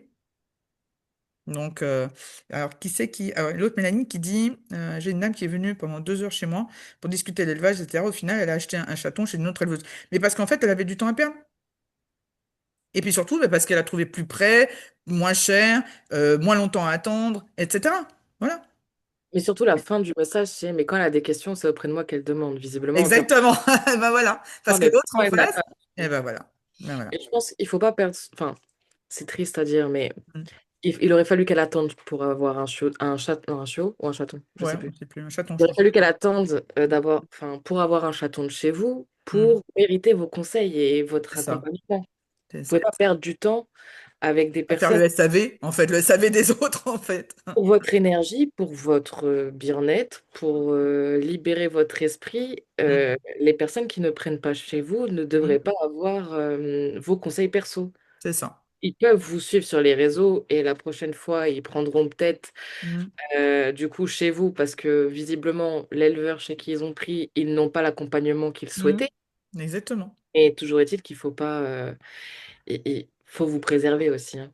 Ça, c'est important dans le secteur animalier, en tant que professionnel et petit professionnel, en micro, en auto-entreprise, Mm, éleveur, etc. C'est très important de se préserver, surtout quand on travaille avec des animaux qui prennent beaucoup, beaucoup, beaucoup de notre émotion. c'est ça. Et puis surtout, surtout on parle d'activité en ligne, hein, évidemment, privilégier, bien sûr, les premiers contacts, ça peut être un petit écrit, ça peut être un MP, ça peut être un petit mail, mais privilégier après le téléphone. Pas forcément les visites à domicile. On sait évidemment qu'avec les conditions sanitaires, les risques même sanitaires, surtout en tant qu'éleveur, on sait que c'est assez compliqué, mais privilégier par exemple des vidéos, hein. Vous prenez rendez-vous avec la personne et vous prenez le téléphone, hein, voilà, et vous montrez, voilà, vous montrez les chiots, les chatons, voilà, toutes les coutures, vous montrez l'environnement si la personne en a envie. Vous pouvez éventuellement demander à l'autre personne en face de vous montrer en direct l'endroit où va vivre l'animal, etc. Donc voilà, tout est possible, mais c'est vrai que tu as raison, Mélanie, c'est de ne pas perdre de temps. Mais en même temps, il est vrai que tout ce temps, hein, que Mélanie numéro 2 que tu as passé avec cette personne-là, dis-toi bien effectivement que si elle doit recommander quelqu'un, c'est toi qu'elle va recommander, c'est pas l'autre personne. Donc, mine de rien, un jour, peut-être, si elle a besoin, si elle a envie si elle rencontre quelqu'un qui, comment dire, qui voit le chaton qu'elle a acheté chez quelqu'un d'autre et que l'autre personne a envie d'acheter un chaton de la race en question, c'est pas la personne chez qui elle a acheté qu'elle va recommander, c'est toi. Mais il faut pas hésiter à poser des limites, hein. C'est très, très important. Exact. Et même si vous vous dites que peut-être un jour, elle adoptera chez vous, posez Mm, les limites maintenant et mm, dites-lui. Je ne peux pas passer plus de temps avec vous parce que mm. enfin, ce n'est pas mon chaton, en tout cas, le chaton ne Exactement. vient pas chez moi. Et j'ai d'autres clients à conseiller et Mm, d'autres familles à accompagner qui ont pris chez moi et qui ont mm. besoin de mon aide. Et voilà. Et oui, je sais que vous êtes tellement passionné C'est et que vrai, vous c'est vrai. aimez discuter. Et ça, c'est tellement, il y a tellement d'éleveurs qui sont comme vous, mais C'est compliqué, hein. préservez-vous parce Mm. que le, le temps que vous ne passerez pas au téléphone avec cette dame-là qui n'a pas pris chez vous, vous pourrez le passer à faire autre chose, voire même vous reposer. Exact, par exemple, On est au éleveur, hasard. Hein. on est Au éleveur, hasard. c'est important de se reposer. C'est ça. Et oui, il faut y penser, hein, à se reposer, hein, parce que dans des activités qui ont une telle charge émotionnelle quotidienne, il est évident qu'il faut savoir prendre du recul et dire stop à un moment donné, quoi. Ne serait-ce que pour sa propre santé, quoi, hein, tout simplement. Mais discuter, il y a tellement de moyens avec les réseaux sociaux, les lives, etc., pour parler avec des gens qui sont Exact. directement vos cibles et qui seront peut-être potentiellement vos futurs clients. Exactement. Parler à des personnes qui bah, vous paieront peut-être un chaton un jour. C'est ça. Non, mais c'est ça, c'est vrai que de poser une limite, c'est compliqué, parce que, comme dit Mélanie, effectivement, on est passionné et que voilà, on pourrait parler des heures avec les gens. Mais voilà, il y a des gens, ils passent des heures avec quelqu'un parce que enfin quelqu'un leur répond et voilà, mais ça les intéresse pas plus que ça. Voilà. Donc, d'ailleurs, quand on pose des questions un petit peu plus directes, on va dire ça comme ça, la personne tout d'un coup, elle se braque. Et tout d'un coup, la conversation se termine, hein. C'est vite fait. Voilà, c'est terminé, hein. Donc, parce que la personne elle est venue là pour papoter, donc pour raconter sa vie, en fait, pour raconter ses histoires du chat qu'elle a eu il y a 20 ans, qui ressemblait comme par hasard, comme deux gouttes d'eau, à celui que vous avez à vendre, ou du chien qui s'est perdu, qu'elle a jamais retrouvé, et que comme par hasard, ben, vous vendez la même race, etc. C'est très souvent ça. Alors que quand vous posez des questions parce que vous avez des chiots, des chatons à vendre et que vous voulez savoir à qui vous avez affaire, ben en général, la conversation s'arrête vite, hein. Eh oui, parce que la personne, ça l'intéresse pas, en fait. C'est pas ça qui l'intéresse. Voilà. Donc, effectivement, essayez de poser des limites, hein. Ok, un chaton biberonné. Ok, Virginie, bon courage. Est-ce que, écoute, on peut faire une petite, pas une rétro, mais un petit topo. Quel conseil, en fait, donnerais-tu,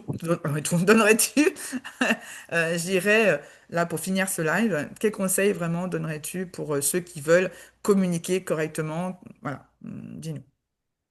Je pense que le premier conseil serait de clarifier son positionnement Mhm, avec du coup tout ce qui va être ta niche, ton branding, ta valeur ajoutée, ton avatar client, ça c'est très mhm, important. Être stratégique dans le choix des réseaux sociaux par mhm, rapport à nos compétences, nos envies, parce que tout à l'heure, dans les erreurs fréquentes, il y en a une aussi que j'ai pas eu l'occasion mhm, de mhm. mentionner, c'est ne pas s'amuser. Si vous vous Ouais. amusez pas avec les réseaux sociaux, c'est trop un fardeau, vous n'y arriverez pas. Hmm, Les réseaux sociaux, comme l'a dit tout à l'heure Véronique, c'est social. hmm, Donc, on doit avoir un minimum d'envie d'interagir, de communiquer, parce que c'est pareil, on doit donner pour recevoir, donc la routine d'engagement.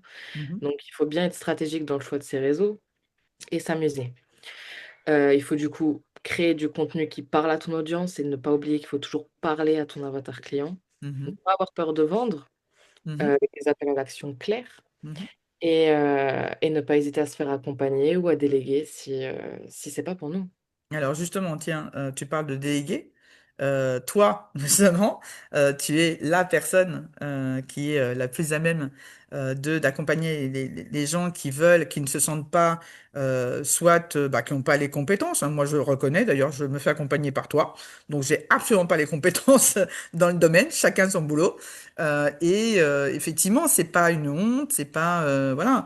À partir du moment où on trouve un prestataire qui offre et du temps et je dirais les compétences qui vont bien pour aboutir à ce qu'on veut, hein, eh bien, on le prend et on le laisse travailler.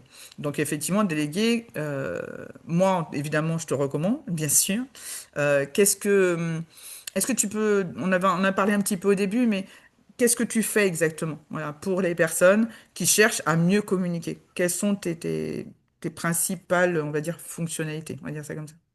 J'ai créé un accompagnement qui s'appelle le club privé Alphacom. Tout à l'heure, Audrey, elle l'a mentionné, elle l'a rejoint. Mhm, Et donc, ce club privé propose 1 à 4 cours par semaine que vous recevez dans votre espace privé, plus des ressources vidéo, des supports visuels, il y a des exercices, etc., qui vont venir vous aider de la base, vraiment. On reprend tout à zéro, on repart à zéro de la création de votre marque, de votre mhm, entreprise, jusqu'à son développement, son évolution et son succès. mhm. Et on a aussi une grosse part, parce que tout à l'heure on en parlait, et je suis contente qu'on ait pu aborder le sujet, Ouais, bien sûr. le développement personnel.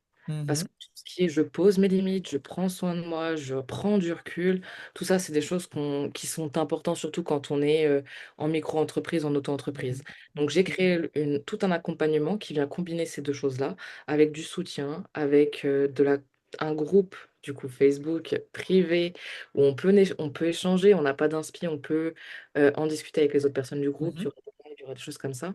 mhm, Et c'est tout un accompagnement pour les professionnels du secteur animalier où on mhm, va venir travailler sur votre communication, sur la manière enfin sur toutes les stratégies dont vous avez besoin pour attirer des personnes, attirer des followers, attirer des clients, parler à votre clientèle, créer une identité visuelle, un logo.